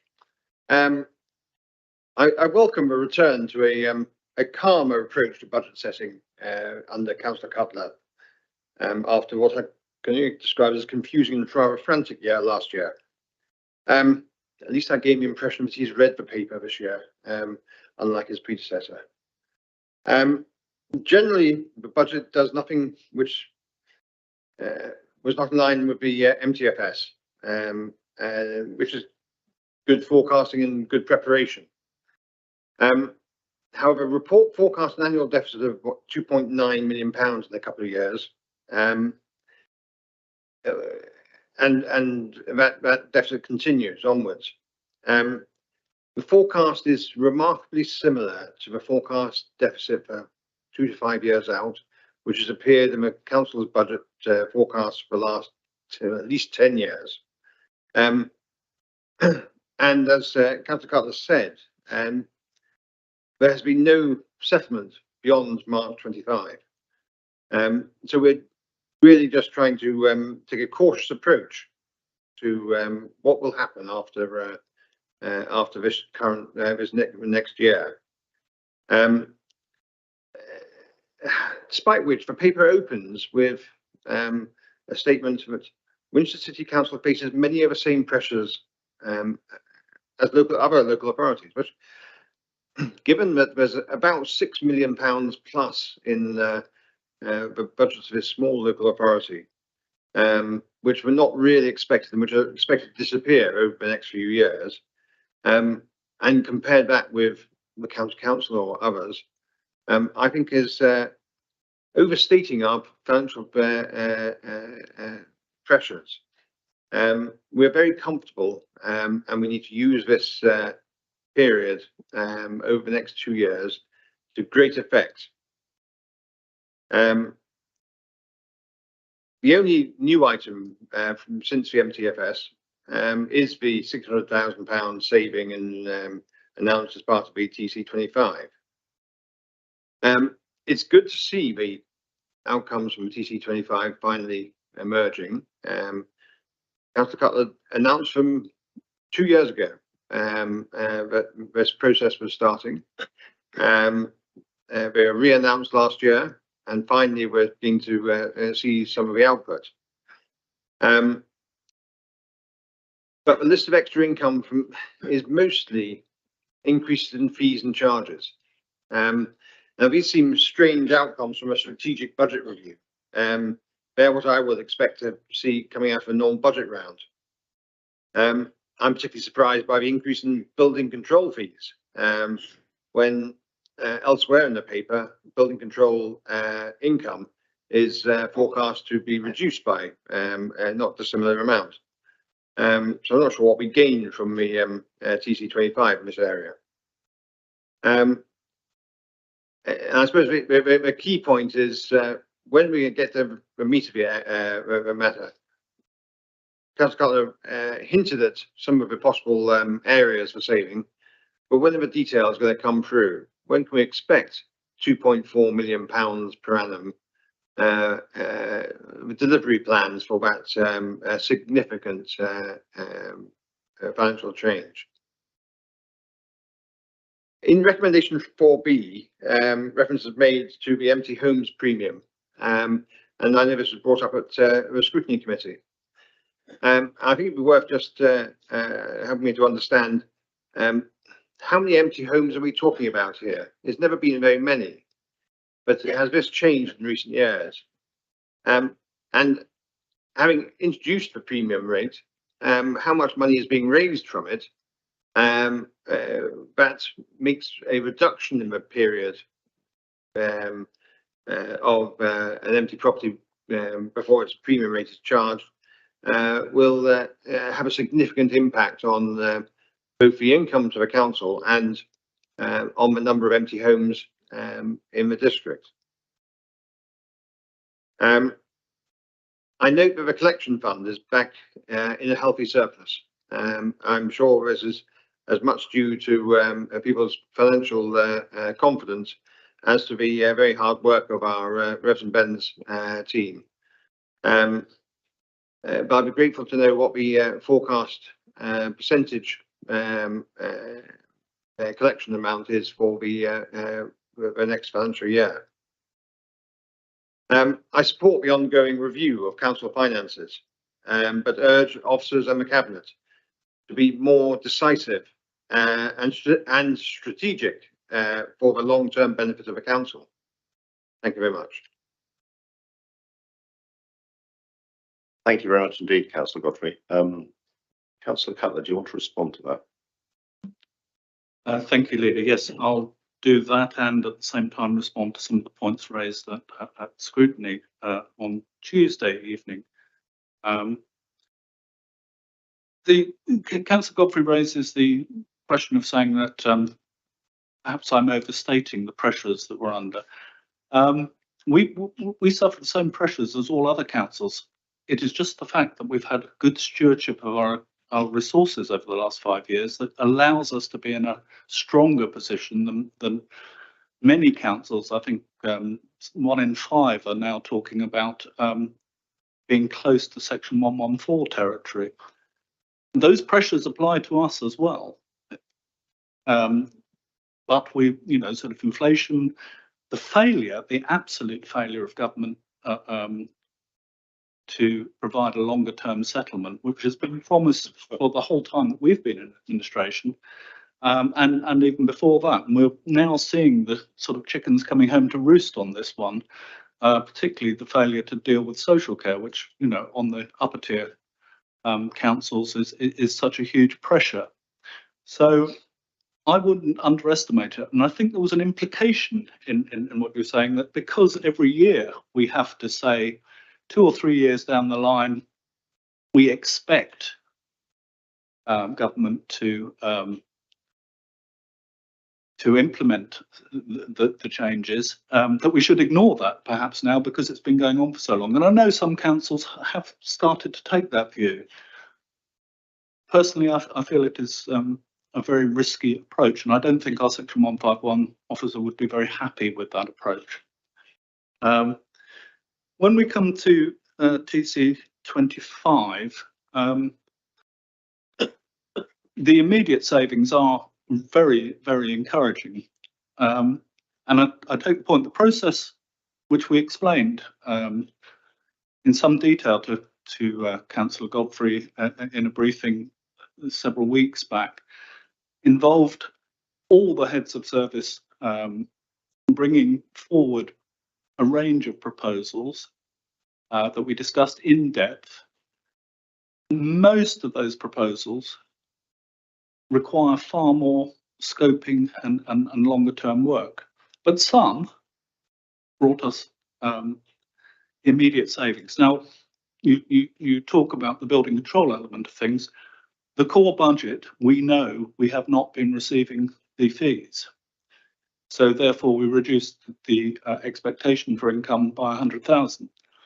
The TC25 process revolved around a discussion as to whether we increase the fees and reached an element of market level fees, or whether we abandon the service. So it was a different discussion whether we needed to have the service, and our approach has been to increase the fees to recover that income for the time being.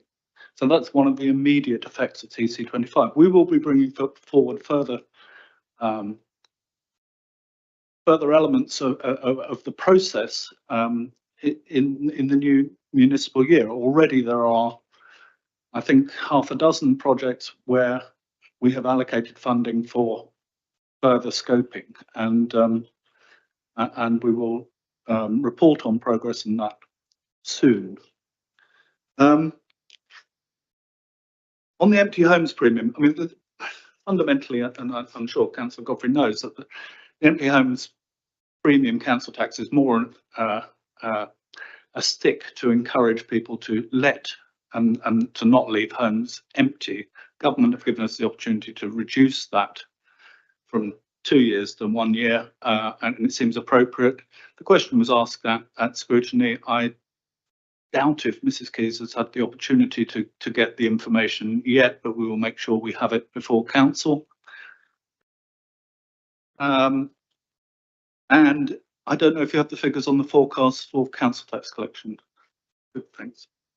Yes, thank you. I can confirm that the collection rate for the next financial year for council tax is 99.1%, which compared to a lot of our peers is actually a very high number. Thank you, Mrs. Keys. If I turn to some of the comments that were made on the questions that were asked at the scrutiny committee, there was a question about whether the exceptional hardship fund, there was sufficient funding there. £50,000 was allocated to the exceptional hardship fund last year. The use till January 2024 was £12,000. So we felt that rolling over the £38,000 for next year would be sufficient.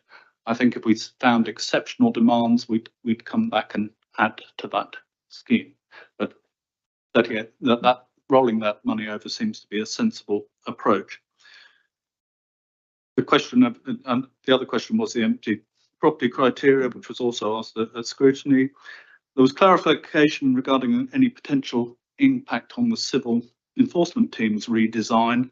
That was around the car parking enforcement team, and because of the changeover with Hampshire taking on-street parking back, there will be no resultant effect on the level of enforcement.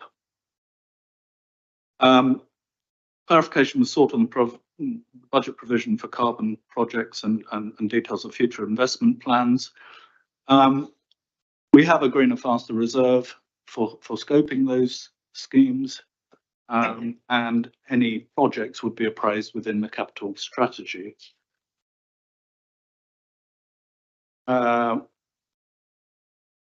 Clarification was sought regarding TC25. I think I've covered that. We do believe it will generate genuine efficiencies and cost reductions. The scope of the figures that we have at the moment, I think we're £40,000 short on the 3 million. Now, whether we can achieve all that within the time, I would certainly hope so, and more. Councillor Horrell asked a question about the clarification of additional government funds and grants that are outside of the core budget, and have asked for an explanation how they are factored into the budget. Well, they are outside the budget, of the core budget, so therefore aren't factored into it. But in the short time since scrutiny, I have Neil Aitken has provided me with some examples of external funding. We did receive 1.2 million for Homes for Ukraine. The disabled facilities grant is 1.3 million annually. We will be receiving a grant from the Football Foundation for the Winchester City Football Club pitch. We have the UK Shared Prosperity Fund. We had LEP funding for the Voltex. These are all grants typically for one-off or specific purposes and can't support general expenditure. So therefore, they're not part of the general fund budget. There were questions. I've covered the question on the building control budget. There were also questions on whether we could improve budget consultation. We certainly planned to be looking at that next year, particularly as we will have the TC25 proposals as part of the budget in far more detail by this time next year. In fact, well before that, and we will be consulting in the autumn. There were questions about, or there was a question about clarification about the extension or the increase in external audit fees, which I covered in quite a lot of detail. Scrutiny is not an area that we have any control. We had a contract with EY until this year that cost around about £56,000, although they tended to find lots of extras because they always claimed that they'd underbid on the scheme. When it went out for retender, the figures that the PSAA, which we were part of for this scheme, came in with £100,000 increase, which is quite shocking, but we have no option on that. Unfortunately, whether we're getting value for money, I think someone ought to be auditing EY, given that it appears that they will not be completing the audit for last year. And we'll go straight into this year ready to take that bigger fee. And I think that covers all those questions, Leader. Thank you very much indeed. Before we open up questions more widely, there's one other question I'd quite like to ask, which is, this year has been unusual, even by normal standards, in the degree of the sort of fire hose of last minute information coming through from DLUC, the local government department, about funding arrangements. And I had a question which I think is probably for the 151 officer, as Keys, about whether we've had any input from government which changes any of the recommendations we have in front of us today.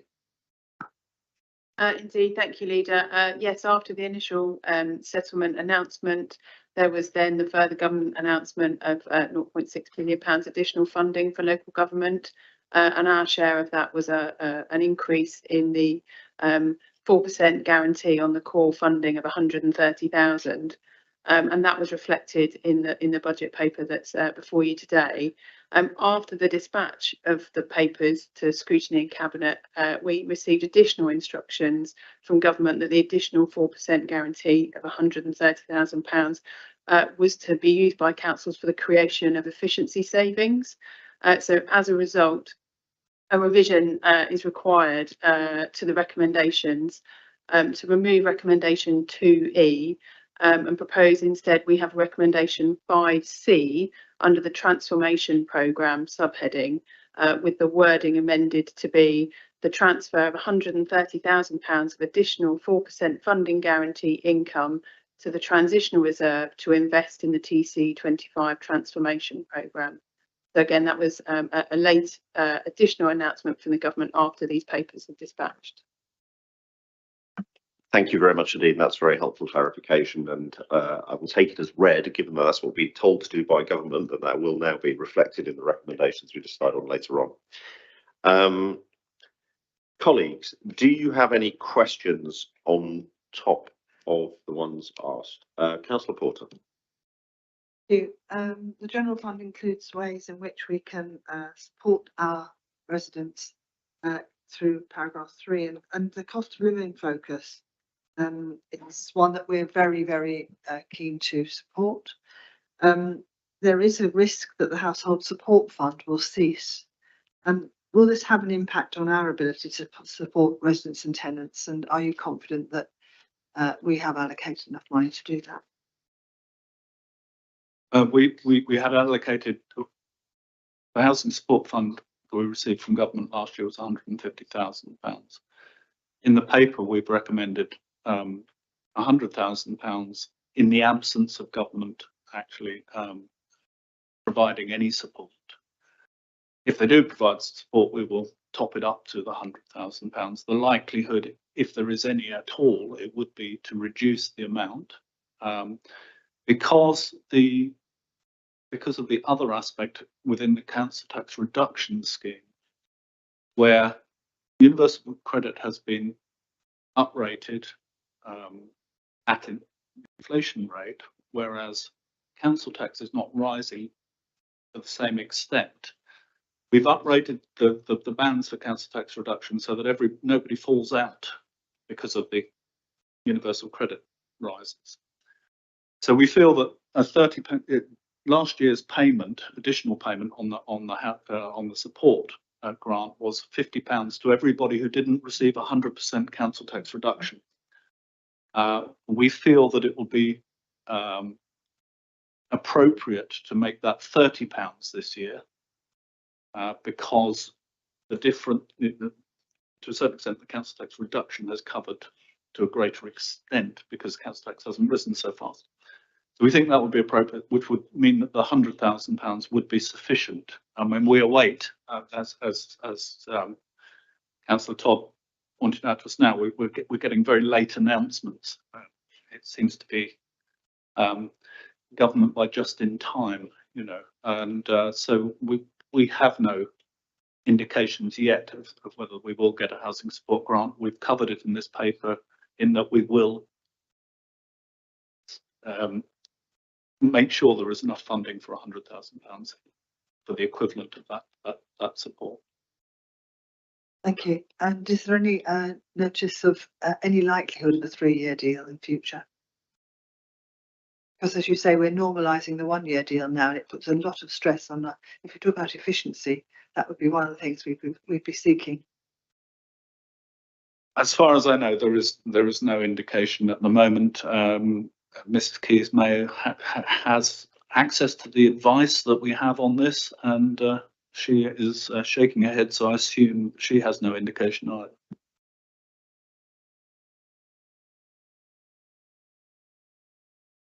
Thank you very much indeed. Any other questions from colleagues? Any debate?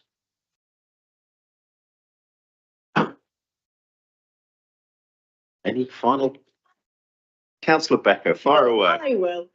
I'm proud to support this. It's not just a careful budget, but it's a caring budget. At a time when we see councils up and down the country on the edge of financial ruin, what Councillor Cutler and the finance team have achieved is amazing. We have a balanced budget while allocating funds for a council tax support fund and an extension of the exceptional financial hardship fund.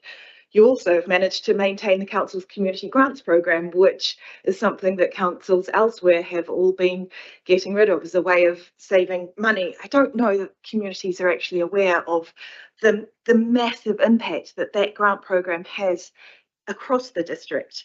We've recently published the impact report for the 22-23 financial year, as we're still distributing the funds for this financial year. But in 22-23, the grants program funded 2,500 counselling sessions for 177 young people. We funded 252 walk and talk sessions with GoLD for adults with learning disabilities. We funded Citizens Advice Winchester, which covers the entire district, for 5,300 people with 16,602 advice issues. That's care that wouldn't be available without the funding that this council provides. We provided support to Swanmore and the Worthies community sheds. We funded Winchester Street Reach. We supported a lunch club in Swanmore, a dance club in Bishop's Waltham, new equipment for the Worthies community shed, a community event for the Filipino Association, a film club at Westmeon Village Hall, and an awareness project with Hours Radio. So, as I say, I don't know that the public is aware that all of those projects are made possible with this community grant program. So, again, my thanks to Councillor Cutler and the rest of the finance team. Thank you very much indeed. Councillor Lerney. Thank you. The other evening, this budget was described as bland in scrutiny, something which I very much welcome. Having lived through trust budgets, and indeed even locally, if you have a look at what the county council has had to look at doing, something that's unexciting, which isn't generating comments around all the things that we're chopping, I think is very much to be welcomed. We're progressing what we said we'd do. Obviously, I really welcome our commitment to continue spending on carbon reduction, on what we're doing in terms of the waste and recycling that we discussed earlier. Essentially, this is a budget which reflects us doing our job and doing what we promised, and I very much welcome it.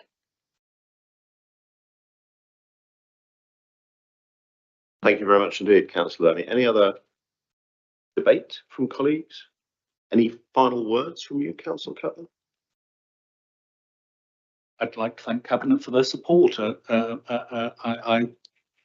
I didn't raise the subject of being told that it was a bland budget. Councillor Lerney has articulated precisely what I thought. I'm actually quite pleased to be boring. You know, the last thing we need is a so-called buccaneering entrepreneurial budget like perhaps the likes of Woking were presenting some years ago, and look at the state of them now. So I think that our cautious approaches over the last 5 years has shown dividends, and thank you, Cabinet, for your support. Thank you, Councillor Cutler. Nobody knows you well would ever dare call you boring, partly because it's not true. So, but I do appreciate you having held back your wilder instincts in pulling together this budget.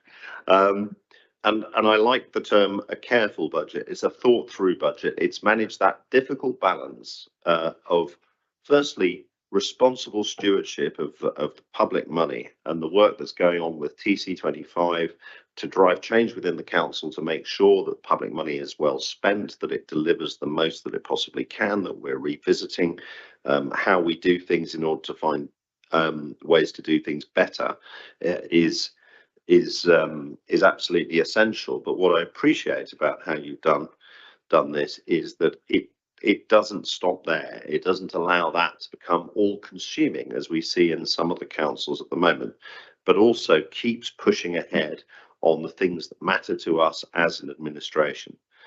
It keeps pushing ahead, as Councillor Becker put it, as a caring budget for people.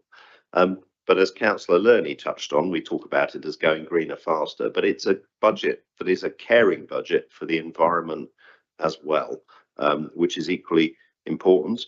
And then a third thing, when we talk about pride in place, is it cares for the place that we live in, and ensures that we're investing in those areas as well, to make sure that Winchester, our market towns and villages, and the district that we live in remains a very special place to be. So I do thank you for managing to square those particular circles. Cabinet, we have a set of recommendations in front of us that we need to agree. Again, like the last paper, we are recommending a paper to council.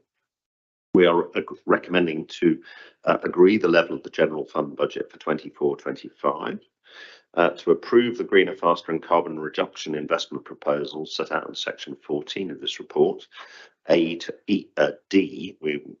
So if you go through here, that's the £200,000 per annum for the carbon reduction measures on waste and recycling vehicles, 1.4 million per annum to expand recycling services, £400,000 per annum to implement other changes to the collections of recyclables, and £250,000 reduction in the annual waste income budget to reflect proposed changes to the Hampshire Inter-Authority Agreement on Waste. The fifth recommendation in that subsection we are not agreeing at this point. We have another one coming later that replaces it. Then on the cost of living focus of the council plan, we confirm the allocation of £100,000 from the cost of living and living well reserve to wholly or partially fund the council tax support fund for 24-25. extending the council tax exceptional hardship fund to 24-25, approving a discretionary 7.7% cap on the annual increase in rent for Parkland Home Purchase Scheme property owners, and then in line with Council's Homes for All priority, agreeing an extra £20,000 contribution per annum contribution to the New Burdens Reserve to support the Preventing Homelessness strategy, and reducing the long-term empty property period from 2 years to 1 year. And then in TC25, and we now have 3 recommendations in this area, the £607,000 of immediately recognised TC25 savings be reassigned to the transitional reserve. There's a new budget for support and coordination of digital channel shift of £100,000. And we have a new recommendation, which I'm just going to read out to you, which is 5C, which is approving the transfer of the £130,000 of additional 4% funding guarantee income to the transitional reserve to invest in the TC25 transformation programme. Recommendation 6, to approve unavoidable budget growth of £100,000 to fund external audit fees. To approve the savings in corporate property budgets for non-domestic rates of £177,000. To approve service income annual budgets to be amended as follows: for building control fees, land charges, legal services, garden waste service income being increased, and car parking income. To agree the sum of £1,273,758, I love spurious accuracy, to be treated as special expenses under Section 35 of the Local Government Finance Act 1992 in respect of the Winchester Town and Parish area, that the council tax for special expenses in the Winchester Town area of Band D for 24-25 be increased by the maximum allowed under the referendum limit for the district of 2.99 combined between town and district, that the surplus balance on the council tax collection fund for distribution to this council be approved of, and recommending council tax band D for city council services for 24-25 be increased to £159.36, an increase of £4.07, reflecting an average council tax increase of 2.6%. And to approve the new council tax reduction scheme income bands set out in Appendix E. Cabinet, are those recommendations as amended agreed? Agreed. Thank you very much indeed. Councillor Cutler, can you please bring forward the capital investment strategy? Thank you, Leader. Paper CAB 3443, the capital investment strategy 2023 24 oh, it's 24 to 34. Sorry, I should have, of course it's 10 years. Report sets out the council's capital spending programme and the principles which underpin this in order to deliver the desired outcomes as set out in the council plan. It details the overall programme for the next 10 years, how it is financed, the governance around it, the appetite for risk, and the impact on the council's medium-term financial strategy. Capital programme totals 444.7 million over the next 10 years, of which 39 million is general fund and 405.7 million relates to the HRA. Appendix A provides the capital programme by project divided into approved for spend and subject to appraisal. Key projects in this programme are also detailed in the report. The strategy sets out the approval process and the project programme management protocols. It also includes in the body of the report and Appendix F several prudential indicators as required by the CIPFA Prudential Code and the Department of Levelling Up Housing and Communities Statutory Investment Guidance. Neil Aitken is here, and he is the guru of the capital investment strategy. So we'll be able to answer any detailed questions. Thank you. Thank you very much indeed. And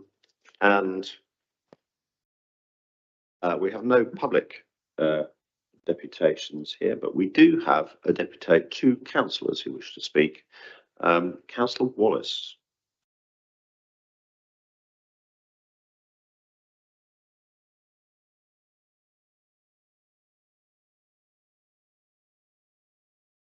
Thank you, Chair. Just some quick questions. Please, can you provide some more information on the business case for the £485,000 refurbishment works to Guildhall? For example, what's the net present value of the programme or the payback period? Secondly, please, can you provide a status update on plans for the Old River Park Leisure Centre? It's now coming up for 3 years since the leisure centre was closed, and the council was aware that the site would be closed for several years before that. It's difficult to understand the ongoing delays and why this site in a prime Winchester location is being left to go to rack and ruin. Thank you. Thank you very much indeed. Councillor Godfrey.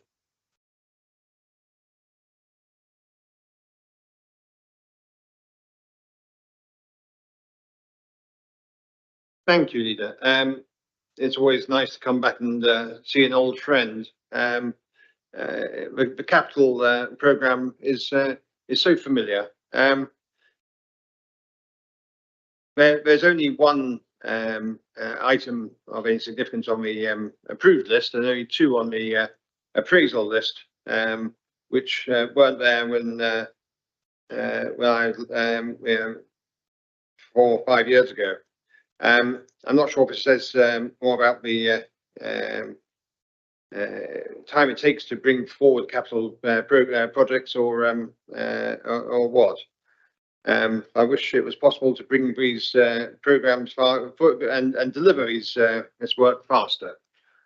One of the items which we're very keen to see brought forward, and I'm not quite sure why it's not, is the Central Winchester regeneration project, which doesn't feature massively on them as a budget item here, but I fear it will have a significant impact.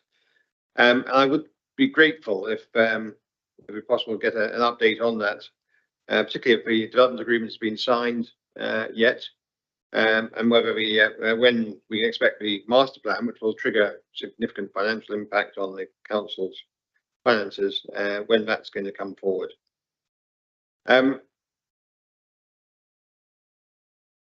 The other item which is not there is the mention of the large energy regeneration project. We're given to understand in the autumn that this proposal would come forward early in the year. Now we're in early in the year, and it's not appearing on the financial programme, so I'm assuming that apart from £1 million which has been identified as a potential fund for allocation when a scheme is brought forward, this is not going to happen anytime soon, which does seem to run counter to what the administration were hoping to achieve. Perhaps we could understand how this is going to be brought forward into the capital programme during the next 12 months. And finally, I may have missed it in previous years, but this focus on in Appendix G about one-off costs, which could be covered by capital receipts. A very interesting briefing in the budget paper for a capital programme. But is there really any prospect of the administration using this allowance, capital receipts, to be used to meet revenue costs? And what are the criteria that would be applied before such a decision could be made? Thanks so much.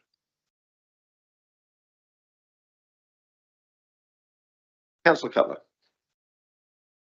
Thank you, Leader. Some of these questions I will refer to officers or to other cabinet members. I think in terms of the details on the Guildhall refurbishment, there were questions around that at scrutiny. The reality is the Guildhall needs refurbishing to continue its letting policies. That is the key aspect of this funding for Guildhall refurbishment, including fire safety. We now have a new manager there, and the lettings are increasing, but to maintain that, we do need to spend the money there. I'm running through.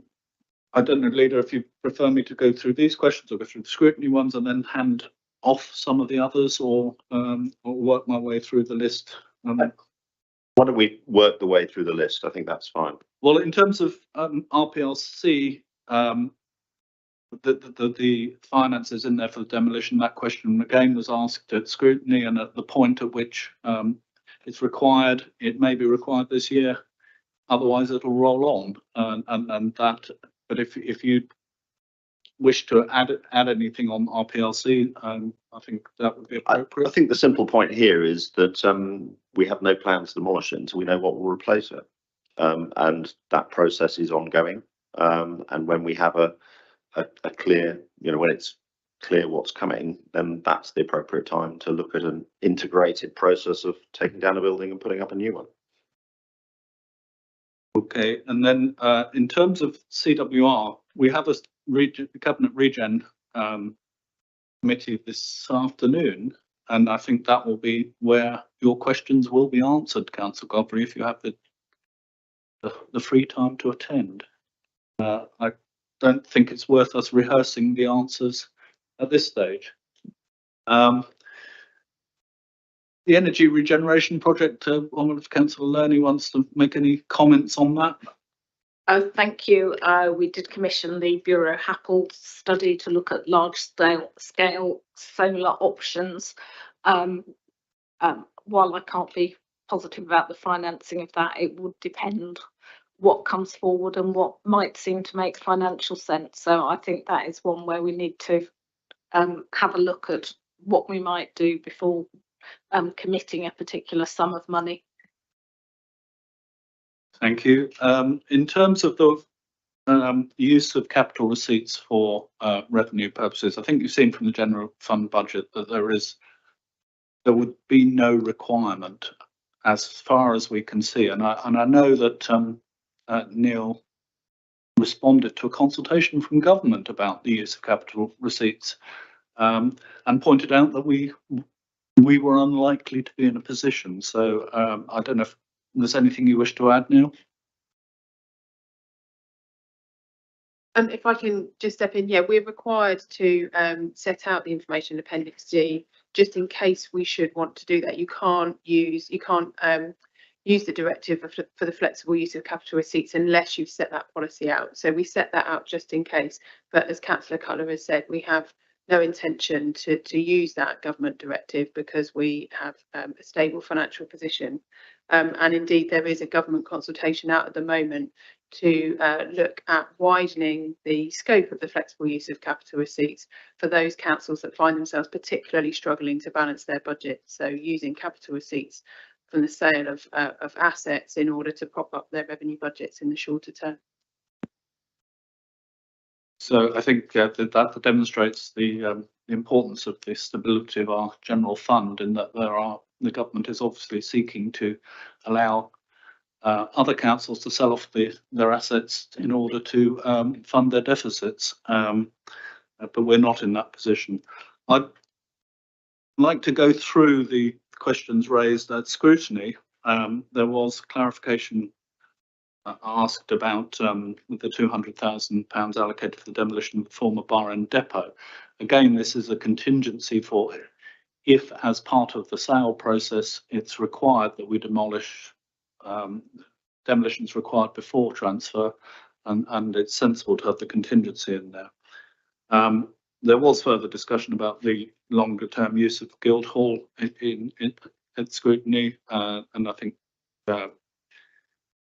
that's been well covered. Similarly, discussion on the likelihood of demolition of River Park leisure centre, and then clarity was sought about the budget of 610,000 relating to 59 Colebrook Street, and it was explained that because we're the lead authority on this, we put the full budget in, even though it's being funded from some other sources as well. So they were the comments, and it was resolved at scrutiny that we consider those comments, and I've raised them here.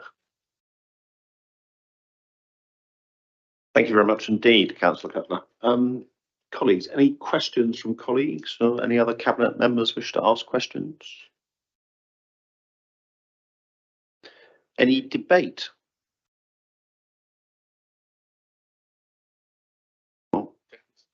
Councillor Porter, fire away. A question actually, but didn't catch me in time.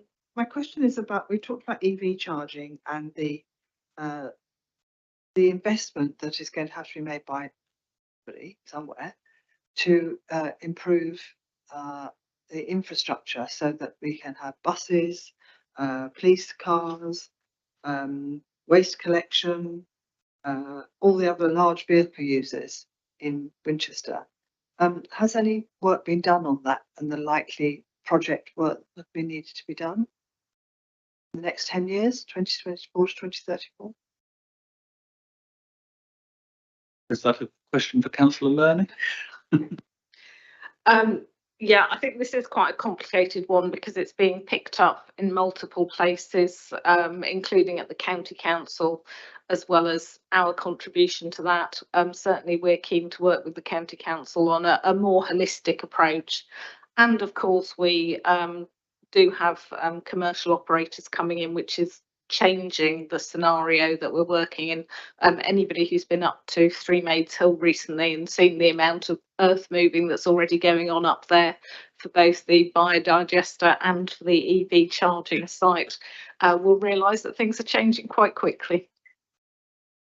Going greener faster. Thank you very much indeed. Any other questions? Councillor Cutler, any final comments? Well, I think my final comment is that Councillor Godfrey regarded it as a familiar friend. We realise that in the past there may have been more of an extended wish list in the capital strategy, but our policy has always been to put in what we know about rather than things we might be thinking about in the future. And I commend the strategy as it stands to Cabinet. Thank you very much indeed.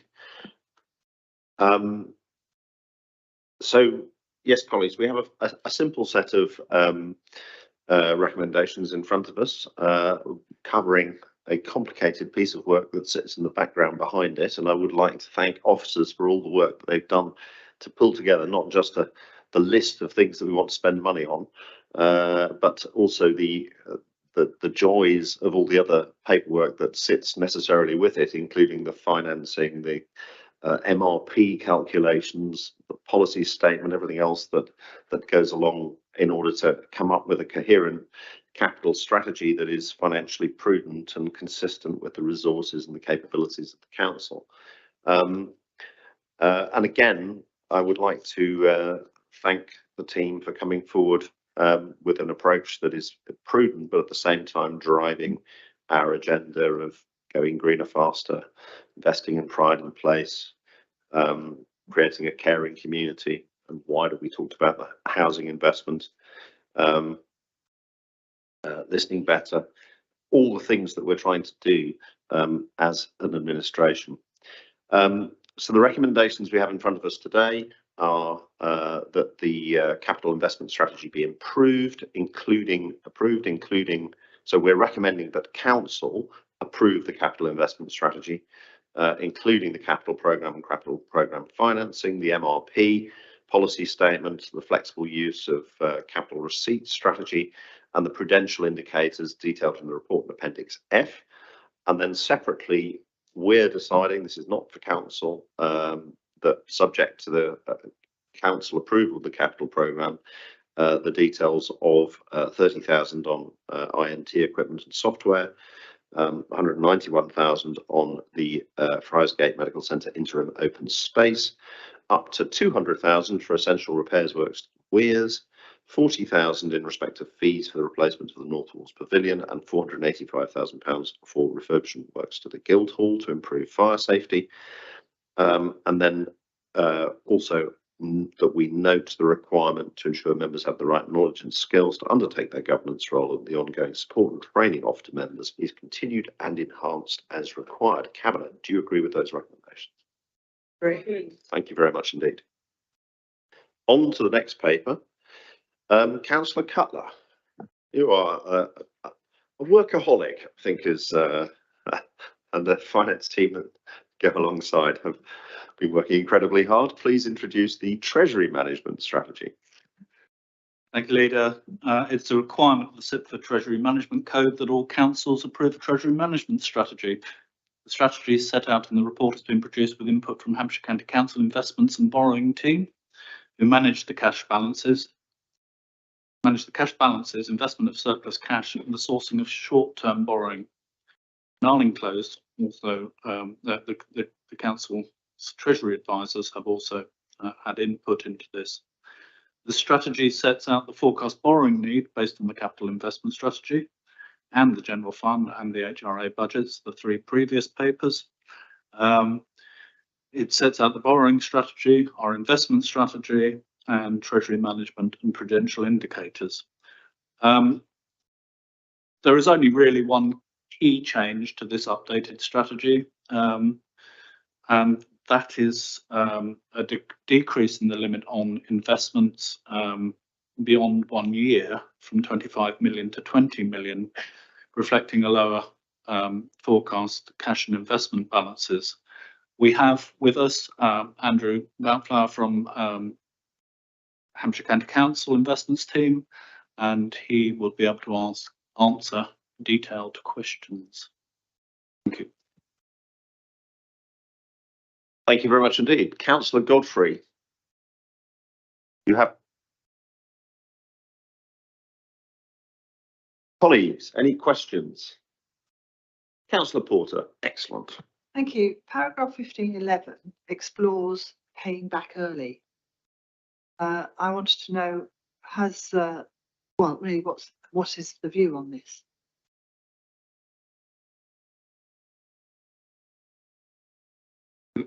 It remains something that we continue to look at and continue to discuss with finance colleagues and with the advisors are in close.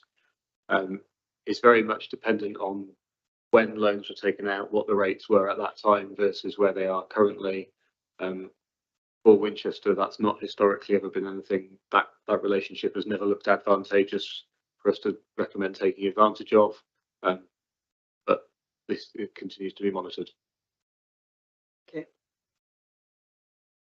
Yes, I think it's one of those policies that needs to always be there, and it's always something we must be considering, but current circumstances don't really provide any need to use that policy. Any other questions? Although I've got a couple. So first of all, two questions really. One is there any substantive change in the policy compared to what we had last year? And I suppose the second question is, comparing the economic situation that we're in this year compared to last year, does that lead to any change in risk or things that we need to be mindful of within the policy? Well, in terms of the key changes, as I mentioned in my introduction, the only real key change is the reduction in the investments beyond the limit on investments that are more than a year, and that's reducing it from 25 million to 20. I think possibly it's best if our team answers the second part of the question. I don't know which of you would prefer to do it.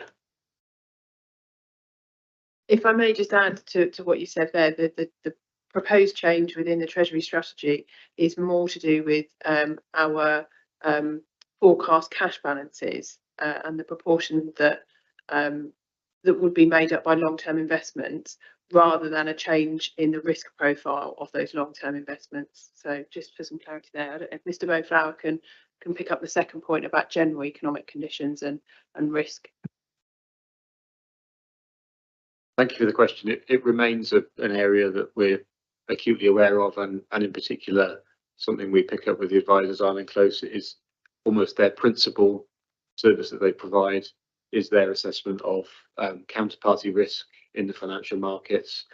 I think actually sentiment is slightly more positive than it has been over recent months. I think there's sort of talk of economic soft landings and such things that I think for sort of the financial sector are generally positive, and the latest sort of trends we saw from Ireland Close is a slight relaxation. This is typically measured in the duration limits they would advise us to place with counterparties, and we've seen a slight uptick in those, which is then obviously a signal that they see a slightly less risky environment out there. It still remains lower than I've seen it in the past in my sort of over 10 years of looking at this, so we are still very cautious. But it is, a key facet of what we do and what we think about.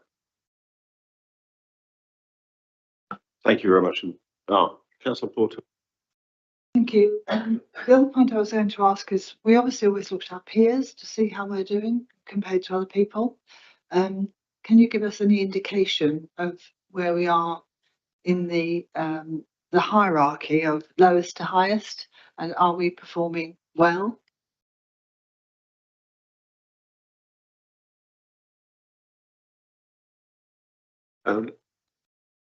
Apologies, members. I don't think we put it in this strategy report, but in the monitoring reports we do provide the benchmarking that we get from Ireland Close against their substantial peer group of other local authorities. Historically, that always looks relatively positive. We'd always hope to be slightly above average, which hopefully speaks to some extent to the value we can add in terms of managing this partnership of authorities that we do undertake treasury management for. So I think because the strategy is a forward-looking document, we don't tend to include those numbers. They will certainly be back in the next monitoring report that we provide for you, and that's the picture I'd hope they'd be telling. We do have the ability to be party to those, and it's very interesting, and I think we can be assured that we are well in the middle range of our peers. They go to the Audit and Governance Committee on a regular basis, and can be found in the papers. Yes, attending Audit and Governance is something that is a new experience to me in the last 12 months or so, and there are some absolutely fascinating stuff that goes there, including an assessment of how we're doing on this. I mean, I think the overall picture is we're in year 2 of the post-Trussonomics era, and obviously that did, we have moved from a world, there are wider forces at work, but we've moved from a world of where there were very stable exchange rates for an awfully long period of time, although those of us who were around in the 80s and 90s remember it hasn't always been that way.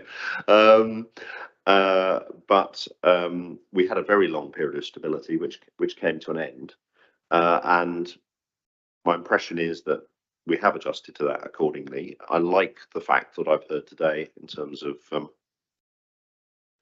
that we are making sure that the treasury management strategy doesn't just reflect the external environment we're in, but also our own changing liquidity and capital needs, and that we've adjusted it accordingly. I'm seeing head nods suggest that I have probably understood that. So yes, I don't know, Councillor Cutler, I realise I've started commenting, but I just wondered if you had any final thoughts, and if there's any. I'm not getting huge debate from other people, so. I think, Leader, you've summed it up fairly well. I would always recommend that councillors have a look at the audit and governance papers where the monitoring of the treasury management reports appear. I also recommend that councillors always sit in on the Ireland Close presentation every autumn, which is actually a really good explanation of the circumstances that we base our treasury management on, and it is a very, very informative this work. So I'm very confident that the partnership with Hampshire County Council works well. We've had a couple of minor blips over the years, I think, where the rules have just been missed for about 12 hours, but they've never been a problem for us. Generally, I think the mechanism works very, very well. So I commend the strategy to Cabinet. Thank you very much indeed, and I particularly appreciate what's. This is one of those areas where it's a bit like looking under the hood of how a council works. And when you go to audit and governance and you see everything that goes on that's associated with this, it does actually provide a great deal of reassurance that this complicated financial world, where some authorities have fallen absolutely flat on their face in the past, is not one where we're going to fall flat on our face, precisely because of the careful and thoughtful work that is done by both our own finance team and our colleagues at Hampshire County Council, and in particular the way that they work together and the way that they reflect our changing circumstances and the changing circumstances in the wider economy with the Treasury management strategy that they bring forward. And so that's the paper we have in front of us today. If I come back to the recommendations, what we are asked to do as Cabinet is recommend this to Council. So effectively what we're asked to do is recommend the Treasury Management Statement, including the Annual Treasury Investment Strategy for 2024-25 and the rest of 23-24, and then delegate authority to the Section 151 officer to manage the Council's pooled property investment and long-term borrowing according to the Treasury Management Strategy Statement as appropriate, and then delegate again to the Section 151 officer, who in turn discharges this function to Hampshire County Council's Deputy Chief Executive and Director of Corporate Operations, as agreed in the Service Level Agreement, to manage all the Council's investments and short-term borrowing in line with this statement. So Cabinet, is that agreed? Great. Thank you very much indeed. We now move to the forward plan. This is actually, which is I think my paper problem. Anyway, we're being asked to note this. It is actually new compared to how it's been before, in the sense that we are starting to take a longer term view into the future,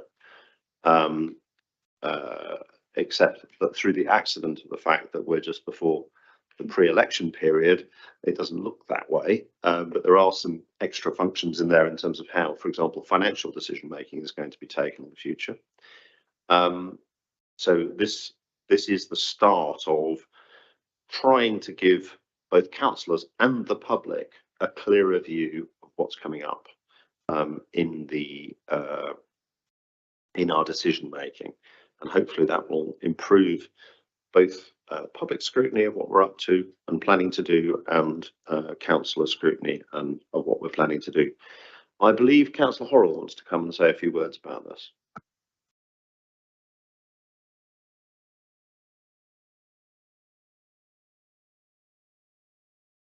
Chair, thank you. We very much appreciate the attempt to move the timetable out and have better clarity. And I know that this will expand slightly as we go forward. I'm looking specifically to confirm one point. We asked at scrutiny this week whether we could have a paper about the forthcoming land transaction, and we were advised that although that was going to be a presentation, that did not come forward. But on the forward plan, item 6, we have a March decision regarding a land transaction. Just like to clarify with you that that is the one that has been delayed, or is there something else that perhaps should have come to scrutiny? If you could clarify, that would be most helpful. Thank you. Either clarify, or maybe even ask the Chief Executive to clarify. I believe it is a standing item that we put on there to ensure that if we need to make a land transaction decision in a hurry, that we are able to do so. It is not, in this case, referring to the Far End depot, which we are looking to take in the new municipal year, because there is some extra due diligence that we're doing as part of that decision-making process in order to de-risk it and ensure that it is a robust decision when we come to it, which means it won't be taken in March. But I would like to ask. Oh, right. I'm going to ask the chief executive to tell me that I'm correct. Indeed you are, Leader. This item always features on the forward plan to enable an urgent and prompt decision to be made, obviously with the necessary permission of the Chair of Scrutiny, should it be a key decision at that point. So, but it does not refer to the bar end decision, which indeed I did have a conversation with the Chair of Scrutiny when it was anticipated that it would come in March and that we would be able to do a paper, but it has, for all the points you've raised, been delayed into the new municipal year. Thank you. And thank you very much indeed for raising that point. So, Cabinet, we are asked to note the shiny new, although not visibly hugely different, forward plan that we have in front of us. Are you happy to do so? Noted. Thank you very much indeed. And with that, I believe we have completed all the business on the agenda today. Thank you very much indeed, Cabinet colleagues, for all the work that went into these papers. Thank you to the officers, both those in the room and not in the room. Thank you for other councillors who spoke here today and for the work that they did to raise issues that merited